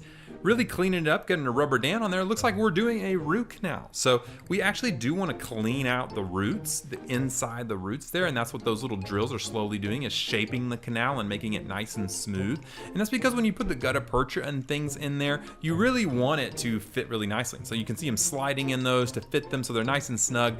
And then from there, what you normally do is you heat it, and that's what he's doing right there with a little heater to heat that glue and push it down in there. And now he's putting some fiber post, it looks like, because there's so much of the tooth gone, you need something strength there in the middle. And then he's putting composite on there. He's building it down now into a crown prep. So he's drilling that down into a crown prep now to put a crown on top, doing a little impression there. And then now he's going to be seating the crown here, and there it is. Popping that bad boy on, and oh my gosh, that's actually a really good, I mean, look at that before and after. I mean, you really look at it, that thing is decayed like crazy. I mean, look, it's black, it's nasty, and that's kind of what happens to dentin as it gets eaten by that bacteria Strep mutans. Fun fact, the bacteria Strep mutans is the only thing that causes cavities, and it's just going in there and eating away. It's almost like you have termites in your mouth and your teeth are made of wood. And so it's just going in there and just eating, and that's what it looks like when it's all decayed and nasty, is this kind of, we call it caseous or cheese-like substance. It's kind of crazy. And then you can see the ending there, and it's crazy because it looks just like a real tooth again. And you know, I think people are underappreciating dentists because it is basically an art form. We are sculptors in our own way, and we do a lot of art every day in the dental chairs. And even orthodontists, you know, I specialize into orthodontics now, and it's an art form to get everybody's teeth straight and getting it perfect and parallel and smile arcs and all that type of stuff. It's really cool. So if you're artistic and you love health, then maybe dentistry is a better way of doing things than you know, medicine. So I mean, I really like dentistry a lot. So I don't know, what do you guys think? Flosi says there must be a better way. Well, you know, hopefully in the future with all this biotech stuff coming out, we can solve oral disease completely and you'll never have to get a root canal. But until then, you know, this is kind of the best we got. We might be able to get some little nano robots working there eventually. Maybe 3D printing is gonna get so good that we could just 3D print stuff really well. But yeah, I mean, it's just the sky's the limit now with all the AI stuff. We're gonna see technology go so fast here. But either way, super cool and really cool for you guys to see it and appreciate what a dentist does on a daily basis. RIP to my best party trick. Oh my goodness, great. She's getting a whole dang finger through there. Well, that is wild. Oh my gosh. So, yeah, first off, holy moly, pause it right there. You see that finger just going right through, and that is a party trick indeed. So obviously, you know, this girl has probably been through some stuff. She looks really young, okay? She's missing multiple teeth on both sides, and if you really look here in the front, you can see this little dark patch between these two front teeth and over here. Those are all cavities. That's actually cavities between the teeth that have gotten so big and gotten bigger and bigger and bigger, they turn black and you can really see them there. Now, I'm looking at the caption here, and it says, crazy to think I can't do this anymore. Dental, hashtag implants. So my guess is she got a lot of these teeth removed, fixed, and implants in and fixed all this, but this is where she was before her little party trick. Now, why does this happen? Well, there's a lot of reasons why this could happen. Two of the main reasons are just dental neglect, which is normally due to when you grow up, your parents just don't teach you how to brush your teeth. And so you don't brush your teeth, you don't get in the good habits of that, and guess what? You end up losing your teeth over time, and that's how someone this young can actually lose teeth. And another one is obviously different recreational drugs and things like that can cause a lot of teeth loss and, you know, bad stuff like that. Not saying she did that at all, but that is another main way that we can see whenever younger people lose a lot of teeth, that tends to be what it is. It's either drugs or it's just dental neglect from childhood. But either way, it looks like she got it fixed up and she's back on track, which is the number one thing for these people is like, you're gonna live the rest of your life. You're super young. And so if you need to get into a dentist now, just get whatever you can fixed, done, taken care of, and then especially get implants in those missing teeth areas so that bone doesn't dissolve over time, and you know, set yourself up for a good rest of your life. We are working on some crazy things. I mean, in Japan, they're like regrowing tooth buds and all this crazy biotech stuff. So we very well might be able to find a way in the future to regrow all of these teeth back. But until then, you know, we gotta take care of what we got. My party trick was sticking my lip behind my two front teeth and talking like Bugs Bunny. What's up, Doc? Is that, wait, did I do it right? Peter says, go in to brush my teeth now. And yes, I mean, I think that's one thing we could all learn from it is just, you know, brush and floss the teeth that you want to keep forever, or else you're gonna lose. All right, you guys tag me in. Oh my gosh, look at that. That is not diamond braces. We saw some of those diamond braces earlier, but look at those gold braces. That's actually crazy. Let's pause it there and take a look. Okay, so she has not all gold braces, interestingly enough, only in the visible areas. And then when you're not visible, they're using silver brackets, which is kind of interesting there. I actually really like these gold braces. And yes, if you did not know, they do make gold colored braces. And the coolest thing to me is when we looked at these, they actually show them on the same exact tooth color. And they actually do make your teeth look a lot whiter. I don't know if it's because they're more yellow and so they're making your teeth look whiter comparatively, but they do make your teeth look whiter. The only issue that I've found is that from far away they can kind of look like you got some yellow gunk in your teeth sometimes, and two, they don't really carry them in the newer type of self-ligating braces that we use, so we don't have to extract on people and all that type of stuff. So there is really only a certain subset of people that offer these, and it's not quite a lot. And for me personally, I would rather use the best technology on you to give you the best result for that Hollywood smile that you're gonna have for the rest of your life instead of just having some gold fun shiny stuff on there. Let's see what people say in the comments though. Ethan said gold braces are so expensive, and actually that's not the case. I mean, they're maybe slightly more expensive, but they really aren't too, but it's really because they're using the old school style brackets versus the new ones. So actually these are probably cheaper than the good stuff, which is like the self-ligating brackets. It says every time bro smile, money. Yeah, I know what I mean. It does definitely elevate the look for sure. It makes it look fancier for sure. I don't know, would you guys rather have gold brackets or would you rather have diamond brackets? I've seen some of them diamond brackets, they look good too. But hear me out, diamond brackets. If you guys make these in gold, I will get some ASAP. You know what I'm saying? Because we're trying to look good in my clinic. All right, what do we got? Checking the bite with porcelain veneers. Okay, yeah, you guys tagged me a bunch and they said, what the heck is this little paper thing that they're using? And what is the point of them sliding it around? And so you see here, we're in the front, we're doing it. We're tap it in the back, and then we're gonna slide again, and look at that, the paper ripped. So exactly what is this? This is bite paper. And so a lot of people in the comments are basically like, I've never seen this. They don't do this to me when I'm in the dental chair, and that's actually probably a good sign because that means you haven't had really any dental work yet, because this is done after like a crown, veneers, or composite filling or something like that. And what it is we're checking for high spots on the teeth. So when you do this and we're checking the bite, we're seeing what's hitting harder in some areas or lighter in some areas. And a lot of times this is when you get a crown and it's too high, or a composite filling and it's hitting in a weird spot or anything like that. Because if you even hit a tiny bit hard in one little area, it will cause that tooth to be super sore. I can almost guarantee you, for somebody watching this out there, they've gotten a crown, a filling or something, and all of a sudden their teeth feel like it hurts super bad and they think that they have another cavity or something like that that's going on, when in reality it's just because your crown or your filling that you got is just a little slightly too high. And then we go in there, we see these little dots that it leaves, and then we can polish them away to adjust your bite. And so when she's sliding them there, we're sliding it in the front to make sure that we're not getting anything catching up, because then that means that we're hitting hard somewhere in the front. You don't want to hit really hard on these front teeth. And on the back there, when you get it in there, well, obviously you're going to be biting on your back teeth, so it's going to grip and it's going to hit. But you know, it is what it is. You just don't want it to be too high in certain spots. You want it to be really evened out between everywhere. And the reason you haven't had this done is probably because you haven't had many issues. You haven't had a crown, you haven't had a filling, and you haven't had bite issues that you've complained to your dentist about to have to check and see if your bite's all wobbage out. And someone said, I don't understand, doesn't sliding the paper between the teeth ruin the pattern on the bite paper? Not really, it's transferred to the tooth, so you'll see these little blue spots on the teeth, and sliding them is just really just checking to see how is your bite really pressing together or not, or is it pretty loose, which in the front you want it to slide through because you don't want a lot of heavy contacts there. Someone said, I hate the little paper moment because suddenly I forget how to normally bite. And that actually happens a ton. And in fact, when we tell people in the braces land, hey, go ahead and bite down for this photo, they go like this, right along their front teeth. And that's not actually how you bite. If you want to know your true proper bite, all you have to do is stick your tongue near the roof of your mouth, as far back as you can go, put it to the roof of your mouth as far back as you can go, and then bite down. And what that does is we'll pull everything back up into the area that's supposed to and give you your perfect bite. And so from there, you can see if you have issues or not. Either way, another cool thing in the dental office. All right, ortho said they wouldn't fix this gap without paying an extra $2K, because my goal was only to straighten the teeth. Before braces, I did not have this gap. Okay, let's pause it here at the top. Okay, I see what she's talking about. She's got a little bit of a spacing between her front and back teeth, which means that she probably has what we call a class 2 bite, meaning your upper jaw has maybe grown a little bit too fast, your lower jaw hasn't grown enough, maybe a little bit of both in there, but she obviously has this gap here. Make sure you go to an orthodontist if you're trying to get your teeth straightened and your bite fixed, okay? Because a lot of dental professionals out there are not trained well enough in the orthodontic side. If you guys don't know, when you come out of dental school, you have almost zero training in orthodontics. That means you have no idea what to do. Okay, now obviously some dentists do go on and get some CE courses, they get some training, and some of them actually do really good work out there. But in my eyes, from what I've seen, that is the minority. And so what ends up happening is they say, we can straighten your teeth, but they have no idea what the bite issues is, how to fix the bite issues, using rubber bands, all of these things that we need to do.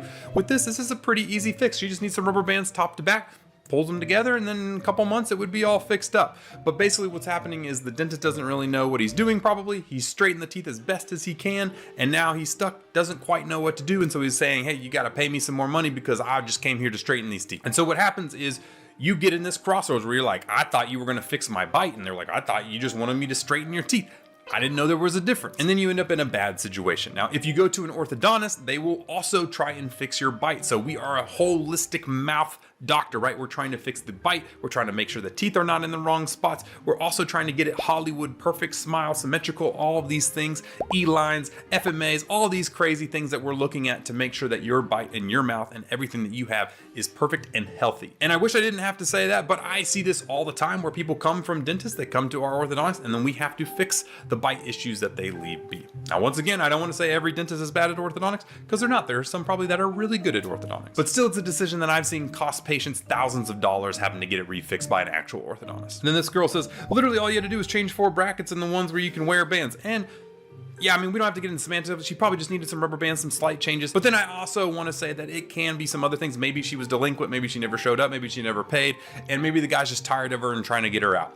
That could very well be a possibility too that we can't deny here. Then another girl says, girls sue him, get sued for $5K, another $5K to get it fixed, another $5K for emotional damage, another. Okay, let's let's not go crazy here. It's not that deep. If you really feel like you're wronged here and the dentist knows that you're gonna go to another orthodontist and they're gonna be like, what the heck are you doing here? And yes, we can see all of the history and all of the notes. So if you were delinquent on payments or not doing what you're supposed to be, not showing up, we're gonna also see that too. And we will call you out on that. If they were doing something wrong like that, they're probably gonna give you some money back, or it's not a big deal. You know, they will get it figured out, trust. But your best line of defense, like I said, is going to an actual specialist who actually knows what they're doing, whose full job is to do this in a holistic manner, the bite and the look of the bite. Okay.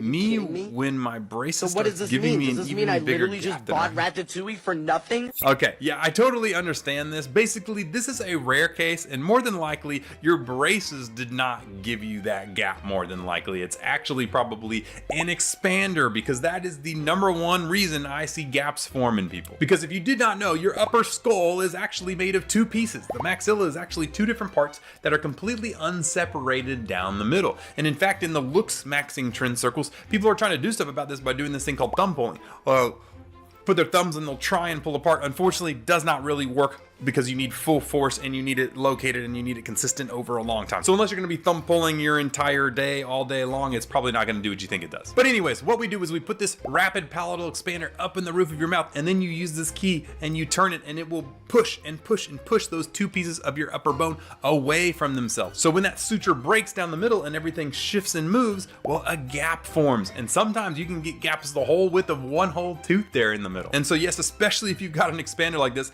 at the very beginning, you will get a little bit of a gap as they're trying to expand out that palate. Now, luckily for you, it will go away pretty quickly, because once you stop moving, all of those PDL fibers will pull those teeth back together and they'll start to close up. A lot of the time that gap will close up on its own even, but then you're gonna be in braces, so we're gonna fix it with power chains and other things like that anyways. Like, exactly, she just said, update, I just got power chains. Exactly, that's the next phase. You get the wires up to the right size, and then you put the power chains on there, close them all up. So trust me, it's not a forever thing. You're not gonna definitely have that gap forever, unless you want it. There is some patients I've had, sometimes they're like, I want to keep my gap, don't you dare take it away from me. And then he's like, girl, trust the process. I had it too. Exactly, it's a pretty common thing. So like I said, there's a lot of weird things that happen in braces and orthodontics. I mean, you're gonna see teeth shift in a lot of different places, and we even have a saying that says it's gonna look worse before it looks better sometimes, you know. Trust the process. If you went to an orthodontist that's trained and has a master's and everything, trust me, they know what they're doing. It may take a little bit of time to get there, but I promise you by the end you'll have that Hollywood smile that you've always wanted. Still, I get it, it's a little scary. What we got there? Oh, 2 rows of teeth.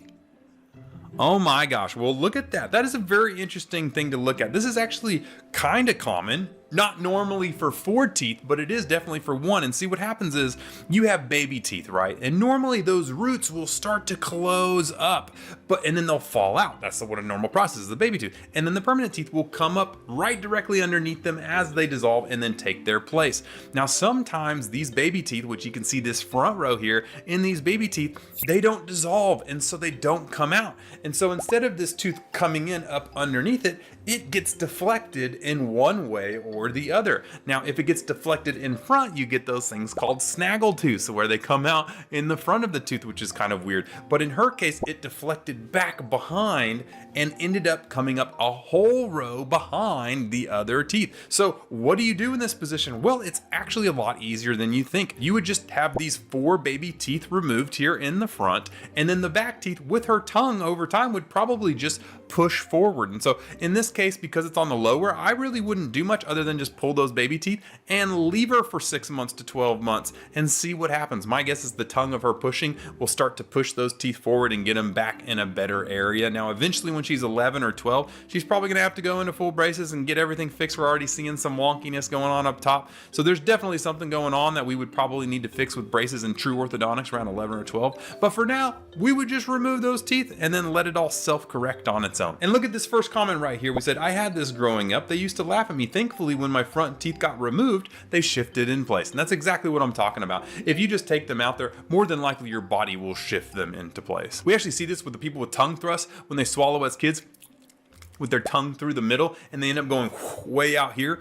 all we do is we put a little guard on there so that they can't do that anymore, and the lips and tongues just push it all right back once you start swallowing properly. So, I mean, you can reset a lot of problems. I mean, your body is literally built in to fix these issues with proper mechanics and stuff like that. It happened to me. My mother tied me up and unplugged them. Let's not do that, I don't think. That sounds like abuse, not gonna lie. And someone said, I'm sorry, why are people blaming the parents? I'm lost. I didn't see any blaming of the parents there. But yeah, as a parent, if you've seen this, there's nothing you did wrong. It's just naturally the occurrence of stuff and the baby teeth just came in the wrong spot. You're at a dentist. Guess what? The dentist is now telling you what you need to do to fix it. I don't see any issues here. I don't know. Maybe somebody can clue me in on that one. Either way, it still looks pretty gnarly, doesn't it? Please tell me I'm not the only one who had these flexible retainers. Wait, what? Girl? I hate to tell you this. That's not a retainer. Yeah, I mean, looking at it from the front, that is what we call a whitening tray. Okay, so you make this flexible little whitening tray that's got these little pockets in the front there, and you put your little hydrogen peroxide gel in there and you can slide it on there. There's a specific material that we make for the purpose of just whitening, basically. That's not gonna straighten or hold anything as a retainer because, well, it's not strong enough. You see, there's actually special plastics, and Invisalign went through a ton of work to basically get their plastic made with theirs. And, you know, even retainers have a different plastic as well. It's a little thicker to hold versus move things. If you've been wearing that as your retainer for the past long time, I hate to tell you this, it has not been retaining anything. Now, as a whitening tray, yeah, it does pretty good, I'm not gonna lie. Oh, it's funny, she said, as a dental student, that's a whitening tray. The hard plastic one is the retainer. I'm sorry if you've been wearing this for a long time and wondering why your teeth have been shifting after braces, because, well, that's not going to do anything. And someone said, coming from the daughter of a dental assistant, it sounds like they might have accidentally given you whitening trays. You put the spacey stuff in them and say in 1 hour, if you go back, tell them they're a mistake. And then she said, the problem is my brother got one too, so we might change orthodontists. You know, sometimes when you're done with braces, we give you both, because guess what you want to do once your braces are off? Most people want to whiten their teeth, and so if you paid for whitening after your treatment is done, you're going to get a retainer, which is the hard plastic one, and then you get a whitening tray to whiten your teeth. And now some people actually whiten in their retainers, and that's a whole nother theory, and that's actually not a bad deal too. I mean, the whitening trays are made so they can fill little pockets of gel there on purpose. But yeah, so maybe I'm guessing it was just probably a mix-up somewhere, and maybe they didn't educate you as good as they should have, which does unfortunately happen with doctors sometimes. Although, I don't know, maybe there is a soft retainer out there I don't know about. Maybe another doctor or orthodontist can chime in here and let me know. Maybe I've missed something. Maybe we have a new soft retainer out there that I don't know about, which very well could be a possibility. Oh, great. Bedazzling my bestie's stuff until she realizes, oh no, you bedazzled the holly. Wait, did you bedazzle it on the inside too, or just the outside? Please tell me you didn't do it on the inside too. Oh my gosh, she did. She ruined it. Okay, so obviously, yeah, that's not going to work out very good. So one, because you know, well, you're going to have super glue up on your mouth and it's going to be whatever. Now, if she would have just bedazzled one side of it, it still could have seated in place, and it still could have worked even though you're not supposed to put super glue in your mouth, you know. But the second she bedazzled the inside of it, well, that's where it fits up against your teeth and the shape of your mouth, and if you get stuff on there, well, guess what? It's not gonna fit anymore. So basically, instead of bedazzling your bestie's stuff, you just ruined $250, you know, on one of these, because these things are actually more expensive to make than the clear retainers are. And if you guys don't know what this is because you've never seen one of these before, this is an old school type of retainer called a holly retainer. We don't really use these anymore. It's really just older school, you know, orthodontists from the 70s that, you know, made these that still never want to change and they're still using it. There is some use cases for them, but it's pretty rare. Most of the time, those clear retainers are your best bet with retainers. But still, either one retainer, you're not supposed to be bedazzling. Someone's going to get sued. You know, why we got to go to suing everybody for everything right out of the first gate? Maybe not. Let's just have let's have a conversation first, okay? And someone said, these are so expensive though, and $100 some gone in the trash. And yeah, I mean, exactly. That's like minimum $150 gone, just toast. That's funny. Someone said, girl, no, it's gonna hurt more than it did before. And she's right. You try and put that in your mouth, you are gonna cut yourself up and it is going to feel terrible because it's not gonna fit your mouth anymore. But I don't know, let me know what you would do if your bestie did this to your retainer. I don't know, I would be very upset because my mom would be backhanding me upside the face and telling me I owe her $250. So yeah, isn't it? That is a closing loop. That is a real thing. But no, it does not work that. So, oh my gosh, let's just watch this through. Okay, so we're moving that canine over, dragging it in, pulling it in. Okay, tooth comes up. Okay. And pulling it with the chain over here. Okay, so let's go back and go over here. So the first thing that I see, they're removing that tooth. This closing loop It's supposed to be bringing that canine back. If you don't know, this is what's called a transposition. This is where you actually have the tooth in the wrong spot. Now, the way that they're doing this is showing that this canine is just going to magically flip over this entire tooth and flip it. That's not possible. You can't physically do that. In fact, a lot of the times you lose one of these teeth, or you do what's called a transposition, where you move the canine into where that lateral is and you just leave the, basically the lateral in the canine spot. Sometimes you can get it built up to make it look more like a canine and all those different things. But if you try and move these over each other like that, well, you're gonna end up actually ruining this lateral root and dissolving it a lot of the times, and then it ends up falling out. So yeah, that's not necessarily something that happens. But we'll just pretend that that's okay. You can see there's a little spring on that wire that opens up the space. That is something that we do. We do have a little piggyback wire that goes up and over. That is something that can actually happen. And then that last thing that you see there up in the corner with the little rubber band there is what we call a TAD. Now, it's a temporary anchorage device. And sometimes we can use that to pull back teeth, just not in this similar scenario. So even though these look like it's doing something we could be doing, it's definitely not correct. Alex said the pain will be insane. And yes, if you're doing it like this, you're definitely gonna have some pretty crazy pain for sure. Slime says, how the F did I get here? And yet I wonder the same thing sometimes. Either way, don't worry. This is not gonna happen to you. This is weird AI stuff.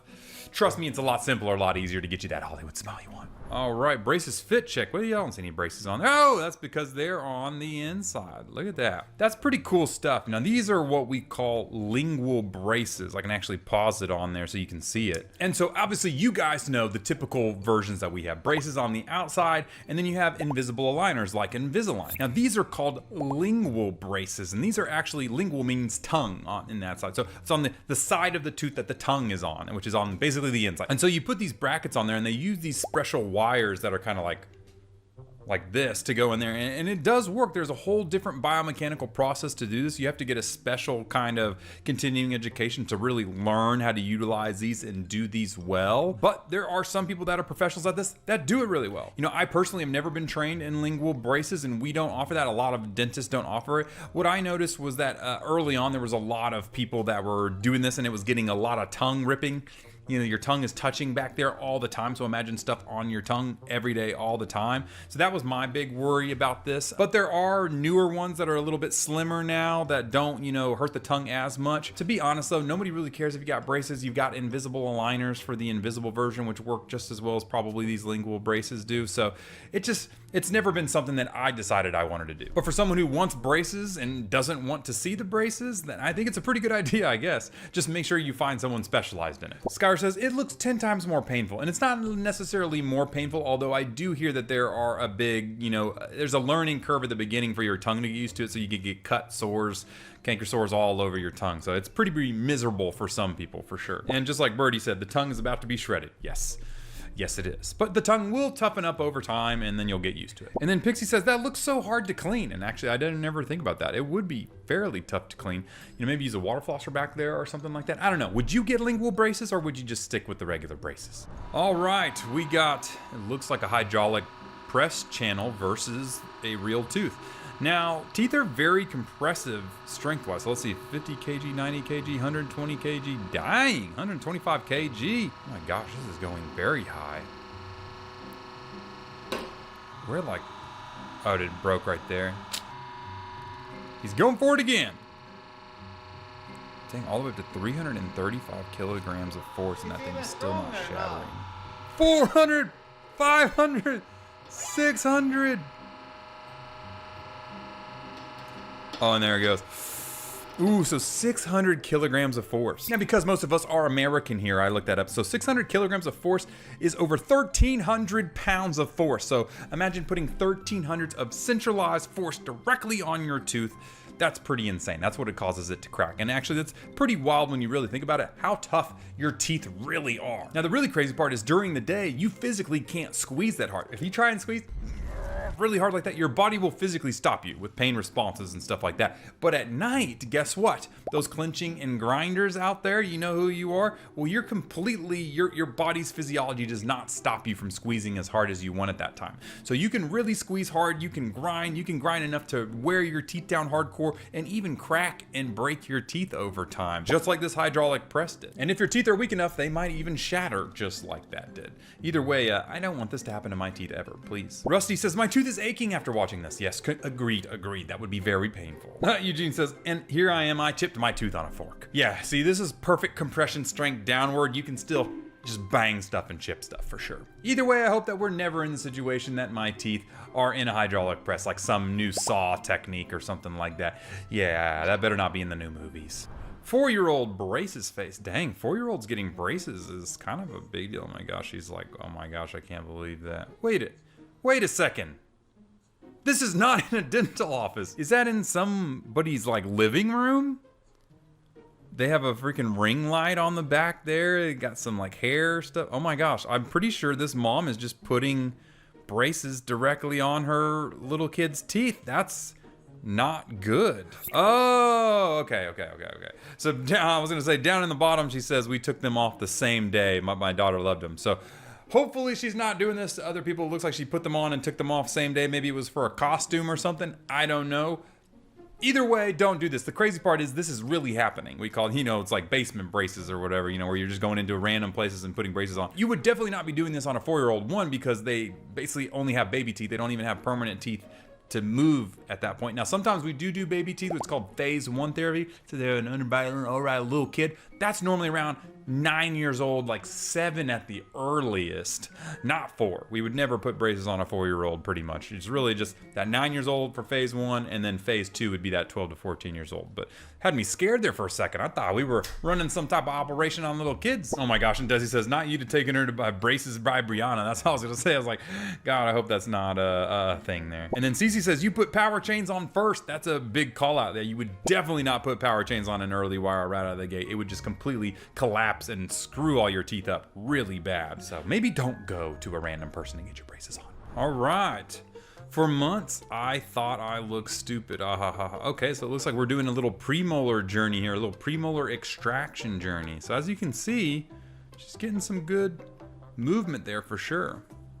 All right, so now I want to pause it there at the very beginning where she has her face turned sideways here. You can see she's got some poof out there. We call that bimax protrusion. We got stuff is sticking out. And in this one case, I'm going to do the opposite of what I usually do. Usually I am against taking teeth out. And even in this case, there is definitely a case to be made that you could have done this without taking teeth out. But that being said, there are some people that need to get teeth out. If you have trouble closing your lips and you can't keep them closed because your teeth are so flared out and so out there, you have what's called protrusion, right? And so obviously that's not good. If you can't close your lips, everything is too far out. We do need to retract back and get you back into a good profile. And so taking out 4 teeth here, or taking out 2 teeth in her case, it looks like they only took out the upper 2 teeth. She was so far out this way, and they can bring it back, is really gonna change her profile for the better. And so if you look at it here at the beginning, we definitely see we're really stuck out there. She really can't close her lips, you can say. And then by the end, let's see where she's at. So turn to the side there and look how much her profile has changed. Now, if you're way stuck out here and we pull it back, that ends up normal, looks really good. If you have a normal profile and they're taking teeth out on you, which is happening all the time, unfortunately, well, then you're gonna go back and you're gonna look like an old lady, and that is what we really want to avoid. But that being said, we do still take teeth out on people. It's just very rare. If they have way out here and they can't close their lips and there's nowhere to go, then yes, maybe taking teeth out makes sense. If they're hyper crowded, more than you could ever imagine, even then still I'll probably unravel everything. We'll see how far out it is and then potentially take teeth out. But still, it's a very select group of people that should be getting their teeth out. Not very many people at all. But in this case, you can tell it brought everything back. It made her profile look really good, and she ended up with a good result here. M says, it's so cool how braces literally change the whole view of your face. I bet you have confidence, right? She recommends everybody getting them as soon as possible. I also recommend you guys getting braces. And I mean, it's awesome to have awesome Hollywood straight teeth. And yes, you can tell that her face and stuff did change for the better in this case. And then Ariana says, hi, did you only extract 2 teeth during your braces treatment? Your results look amazing. And in that case, yes, they did. Now this happens when you have a class 2, big override like this. If everything in the back is looking good, you can just take 2 teeth out and just bring everything back that way. And it will work and get you into a really good position without having to take out too many teeth. Still, really good result, and congrats on your new Hollywood smile. I think the dentist hit a nerve in my, what do you mean? Oh my gosh. You guys see that, right? One of his pupils is way bigger than the other. Oh my gosh, those saxophones are definitely indeed lingering and getting louder in the background. So yeah, when you know, it's not good, you know.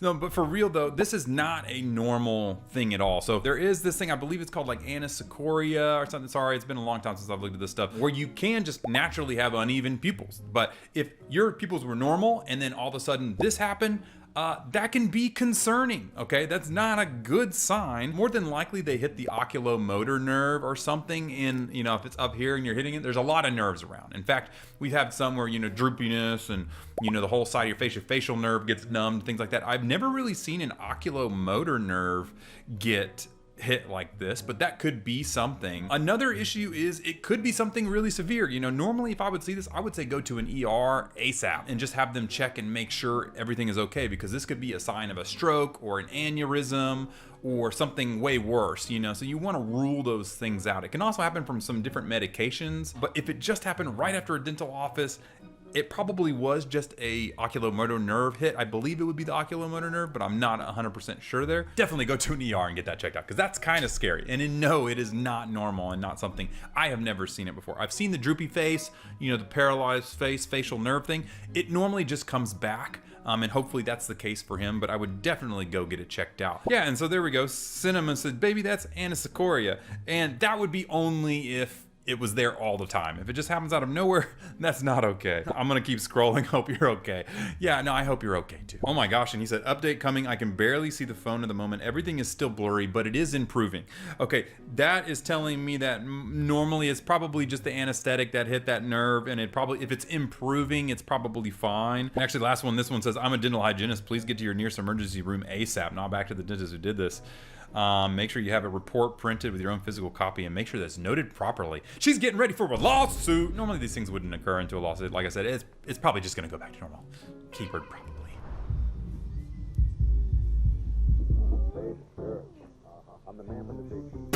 Oh my goodness, what is going on with the back of her throat? Well, I'll tell you, because, you know, I'm an orthodontist and a dentist, and I know exactly what's going on. This girl got a tonsillectomy. That's right. And fun fact, back in the day, people used to get tonsils out almost all the time. Like your father, your mother, and their grandfather or grandmother, you know, it was like normal. It's like you were born, it's like, tonsil adenoid, pop them out, get them out of there. And then we said, oh, we probably shouldn't do that. Those are like lymph nodes that are like doing something in our body, you know, getting the toxins out of our body. We should probably not do that. And so now it's actually really hard to get a tonsillectomy, actually. You have to have a lot of problems to be able to get your tonsils out these days. But if you do get them out, they will look just like that. You know, basically where you have this giant crater there. It's just because they laser them out. Like they cut them out and then they can cauterize and everything. But the problem is it can actually be pretty dangerous, because you form these big giant scabs in the back there, and your whole entire back of your throat is basically covered in these giant scabs. And fun fact, if you do something too aggressive back there and they break, you can actually bleed out. That's right. You can, and it could be a really serious thing. So basically, we don't do this very often anymore. Another big reason is because we used to think you can get it out, because your tonsils will actually swell as you get, you know, 13, 14, 15, 16. And then, but fun fact, they shrink after that. So as you get older, they will actually get smaller and become less of a problem as you age. But I do hear that they are one of the most painful, excruciating experiences, mainly the recovery, because you're just like, you can't swallow, you can't eat, can't do anything. You're like, I can't move for a while there, as you know, it cleans up. But I don't know, you guys let me know. I've never had tonsillectomy, but you probably have in the comments. You can tell me about it. Lydia said, I had kissing tonsils. Ow, that's insane. I think that's like literally where they're so large, they touch each other in the middle. They can block off your airway, and then you can't breathe and you die. I'm just kidding, you don't die. But you can get them removed, so you can actually breathe. Oh my gosh, me realizing I had a tonsillectomy. I'm telling you, I don't think I have ever seen somebody that had a tonsillectomy that did not tell me it was one of the worst experiences of their lives. And I Love Coffee says, I had a tonsillectomy 20 years ago because I had the worst tonsillitis. And that's true. That is one of the big things. It's like you have to get tonsillitis like every 6 months or within 3 times in 1 year or something like that. They have their things you need to do for an ENT to even approve you to get them out. But you know, maybe just rinse your mouth out with warm salt water or something, and instead of having to just get them out completely, you know, that could work. And then remember, they do shrink as you get older, and they become less and less of a problem. I should know, because I thought I wanted them out, and then I didn't, and now I'm older, and they're smaller, and they're not even that big of a deal. Reminder to wear your rubber bands, guys. What do you mean? I hate this.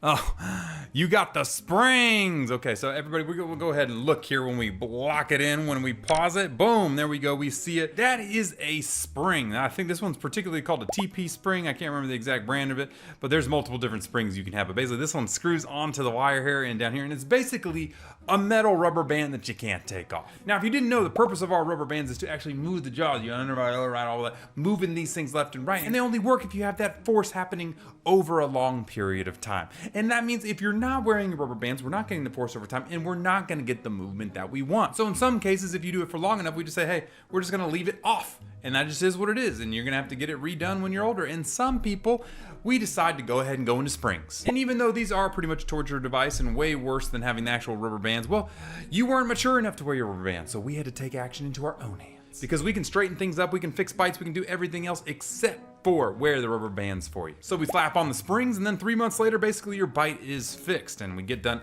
all the work that you could have just done by wearing the rubber bands. Seeing this without my bands on right now. Exactly, I know you guys are forgetting. And someone else said, remind me every time. And I get it, it's hard. And actually a little pro tip for you, whenever I was in school, I would take them off and then put them on my pencil or put them around my pinky finger if you can, if it doesn't cut off your circulation. That way, after I was done eating or I was back in class, I would see that rubber band on my pencil. I'd be like, oh crap, I gotta put rubber bands back on. And then I would put rubber bands back on. A nice little pro tip for my braces users out there. She'd say, gee, I will. And yeah, I get it. I mean, trust me, you just want to wear rubber bands, fix it in a couple months, and not get the springs. It's a big mess, and you could just avoid it by, you know, wearing your rubber bands. All right, do not get those. You guys have to take off your bite blocks out. This is my first time doing it. I've never done it because I just got them. But I'm gonna, there's a will this way because I'm not doing this. Oh, she's got the bite blocks. I don't know what to do. Okay, we are how old here, Missy? I know you are way too old to be crashing out over some bite blocks on your mouth. And trust me, the ones in the back are way better than the ones in the front, because at least you can eat with the ones in the back. But for real though, actually it's kind of funny because weirdly enough, the adults or the older people are some of the worst patients versus the kids. Kids, you put bite blocks on them, you give them rubber bands, you give them springs, you do all this crazy stuff, expander in their mouth, everything, and they're just like, you know, but they deal with it and they figure it out and they don't really complain that much actually. In fact, the adults are the ones that have mental breakdowns like this, crashing out because you put a little bit of glue on the back of their teeth to stop them from biting down onto something. And so if you didn't know, these things are bite blocks. They're things that go on either the back of the front teeth or the back of the back teeth, basically to lift your bite up, to move your bite in different ways. And also another thing is, like, if you're biting down on your brackets and you're just gonna hit them and you're gonna break them off, well, we need to get them out of the way so your braces can actually do what they're supposed to do. Now, normally you're gonna get them on the back of your front teeth. That's to help fix a deep bite, but sometimes you put them on the back teeth if you have like a really open bite and you're trying to deepen it or a little bit, or if you have just too much of an overbite to get them down there. Girl, you are so dramatic. Exactly. I mean, they're bite, like, they're not even the bad bite blocks. These are like not even like that big of a deal at all. She's making it seem like it is the end of the world. And then she's like, girl, I had braces for 3 years. Take a painkiller and sleep. You know, maybe she just needs a Snickers. You know, she's not herself when she's hungry. And then she said, it's not that serious. You're right, it's not that serious. These are actually pretty chill and not really that big of a deal at all. And they are right. Over time, your teeth will come together closer and closer. So every day it will be easier and easier on you. And a lot of those ones in the back, you grind away before you even have to get them off anyway. So it's really not that big a deal. Bottle beauty hacks. This one is for whitening your teeth. Basically what I learned when I got my braces off when I was a teenager, my dentist told me this. Every time you bleach them, it opens the pores. So you want to bleach your teeth again while the pores are open. She's actually not wrong. Your teeth is actually kind of like a sponge. There's all these tiny little holes. We call them enamel and dental tubules. They're basically little tubules that go inside the teeth, into the dentin, into the actual nerve area, and they help the body connect from the outside to the inside of your teeth. And she is very right. When you whiten, that hydrogen peroxide actually dissolves the organic matter that fills in those holes, which is kind of like the stuff you eat all day long and just random minerals and stuff from your saliva pack in those holes. And when you use whitening, well, it dissolves it also. It can get inside your teeth and actually whiten, and so they are open. And that's actually what causes sensitivity as well, is because now you've got that air flow that can go directly into the nerve because all your tubes are closed. So let's see what she was saying. People tell me I have super white teeth very often and ask me how I bleached my teeth, and I'm like, I haven't done it in years, but what I did way back when was just you bleach them consistently, like short, close together periods of time. Bleach your teeth, and then 2 days later, bleach them again. And then 2 days later, bleach them again. And I just use like crest whitening strips. I think any teeth whitening strips work. Your teeth will low-key be like super sensitive, but That's the trick. It works. So there you go. And I don't actually think that's a bad idea at all. In fact, I totally agree with her. I think just kind of getting it over with and doing it consistently for a while, and it doesn't matter what whitening strip you use, as long as there's hydrogen peroxide in it, it's going to work, whether it's a gel or a strip or whatever it is. It just has to be hydrogen peroxide. And yes, if you are doing it consistently, yes, you don't have to dissolve those holes, and so it's easier for it to go in. But although you do get a little increased sensitivity doing that, but either way, it's not that big of a deal. So honestly, not a bad idea. Doesn't whitening damage your enamel though? And actually, that's fun fact, that's a lie. That's a lie that I don't know where that came from, but actually no.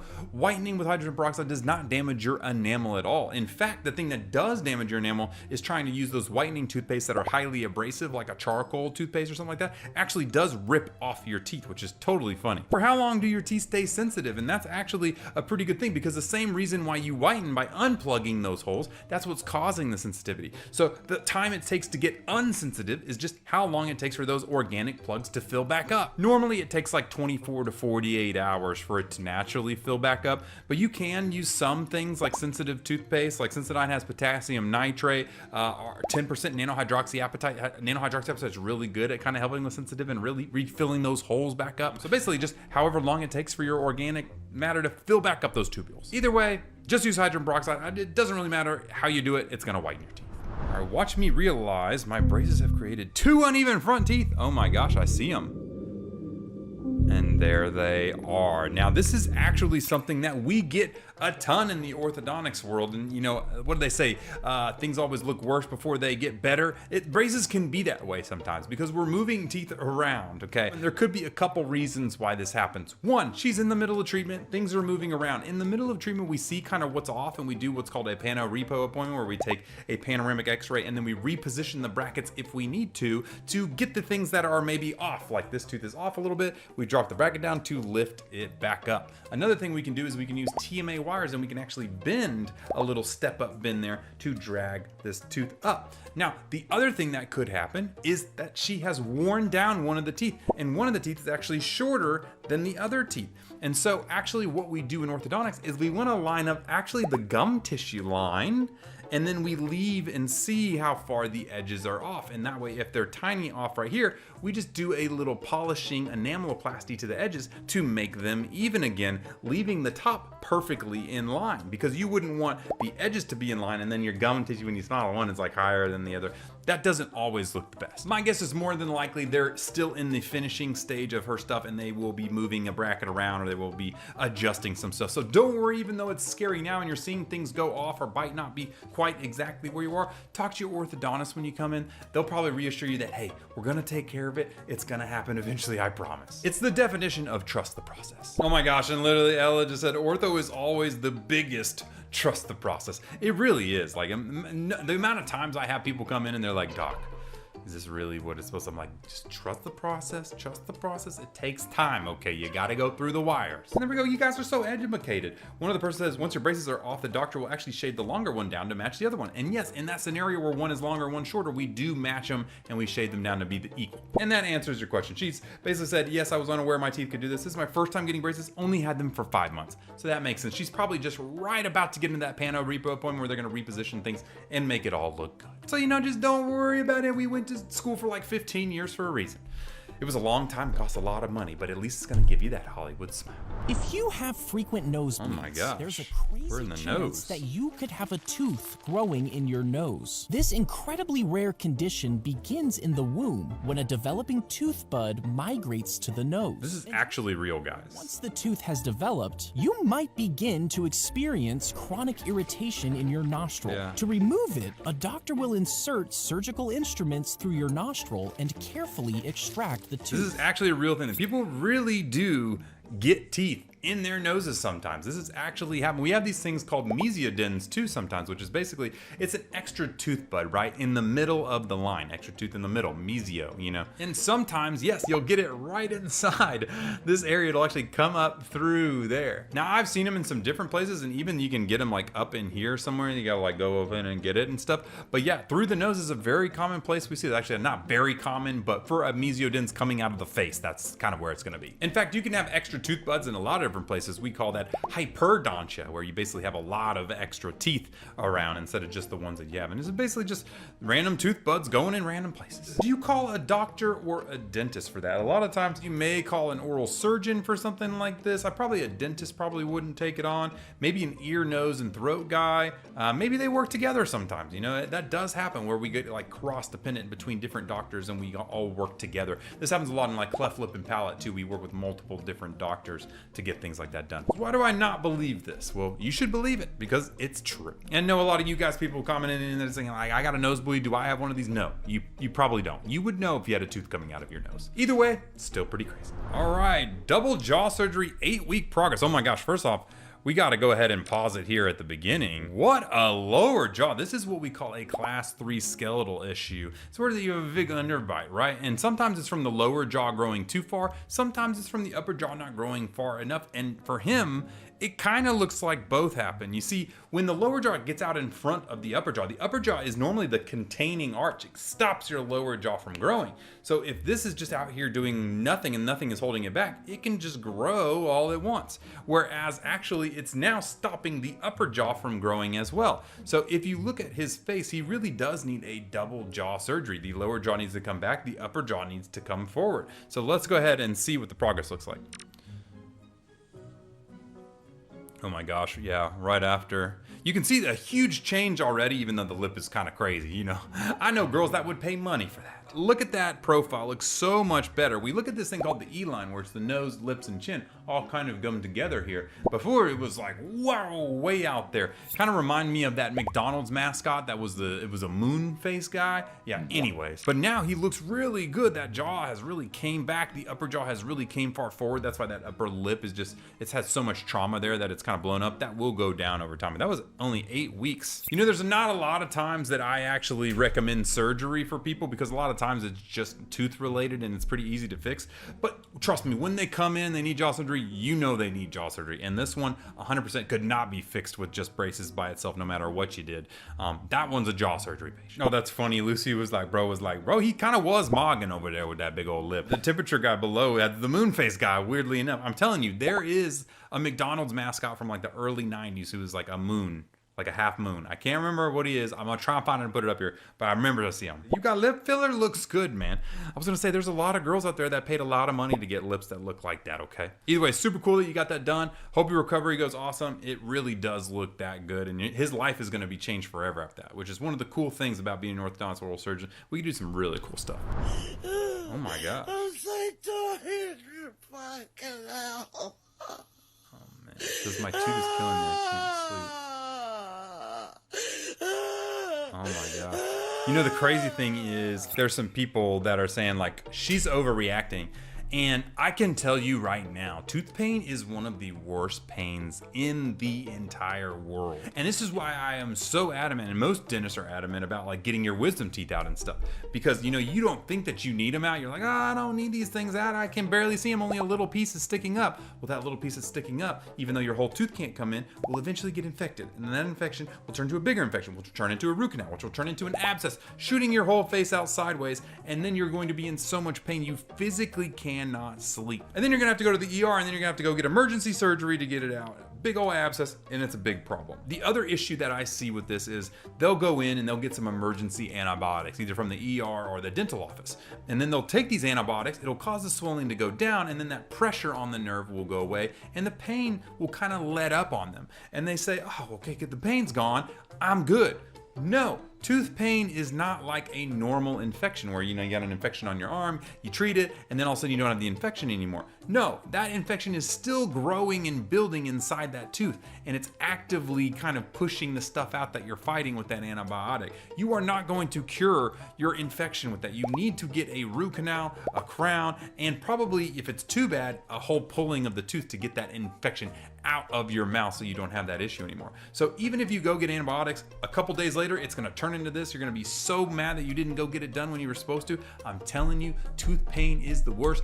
This girl is not overreacting. I have seen way worse than this, and I would never want to be in a position with a huge abscess tooth because it is painful. She isn't overreacting, by the way. Exactly. She's really not. It's kind of like that big of a deal. And Irish says it is this serious. And actually it is pretty serious because if you have an infection, it can actually get up into what we call the cavernous sinus, and that infection can go up into the brain, and it can actually you and take you out. Yeah, it really does happen. Oh my gosh, Noah said I know a guy, the Hawaiian dude who like pulled his tooth out. I remember that from like a couple months ago. Yeah, no, that's always an option, is just pull the tooth. Unfortunately, in the lower income communities, that's happening a lot, you know, where they'll have a abscess, something like that, they can't get the root canal on the ground, and unfortunately they just pull the tooth because they just have to get rid of that pain. I really wish that, you know, we could make dentistry a little cheaper so that we could save more teeth. That would be awesome. Working on it with our company, something nice, but you know, it's gonna take a while. But you know what you can do to avoid this? Brush and floss and take care of your teeth, because then if you don't let it get infected in the first place, it can't get worse, and then it can't get a huge abscess, and you can't be in that crazy dental pain.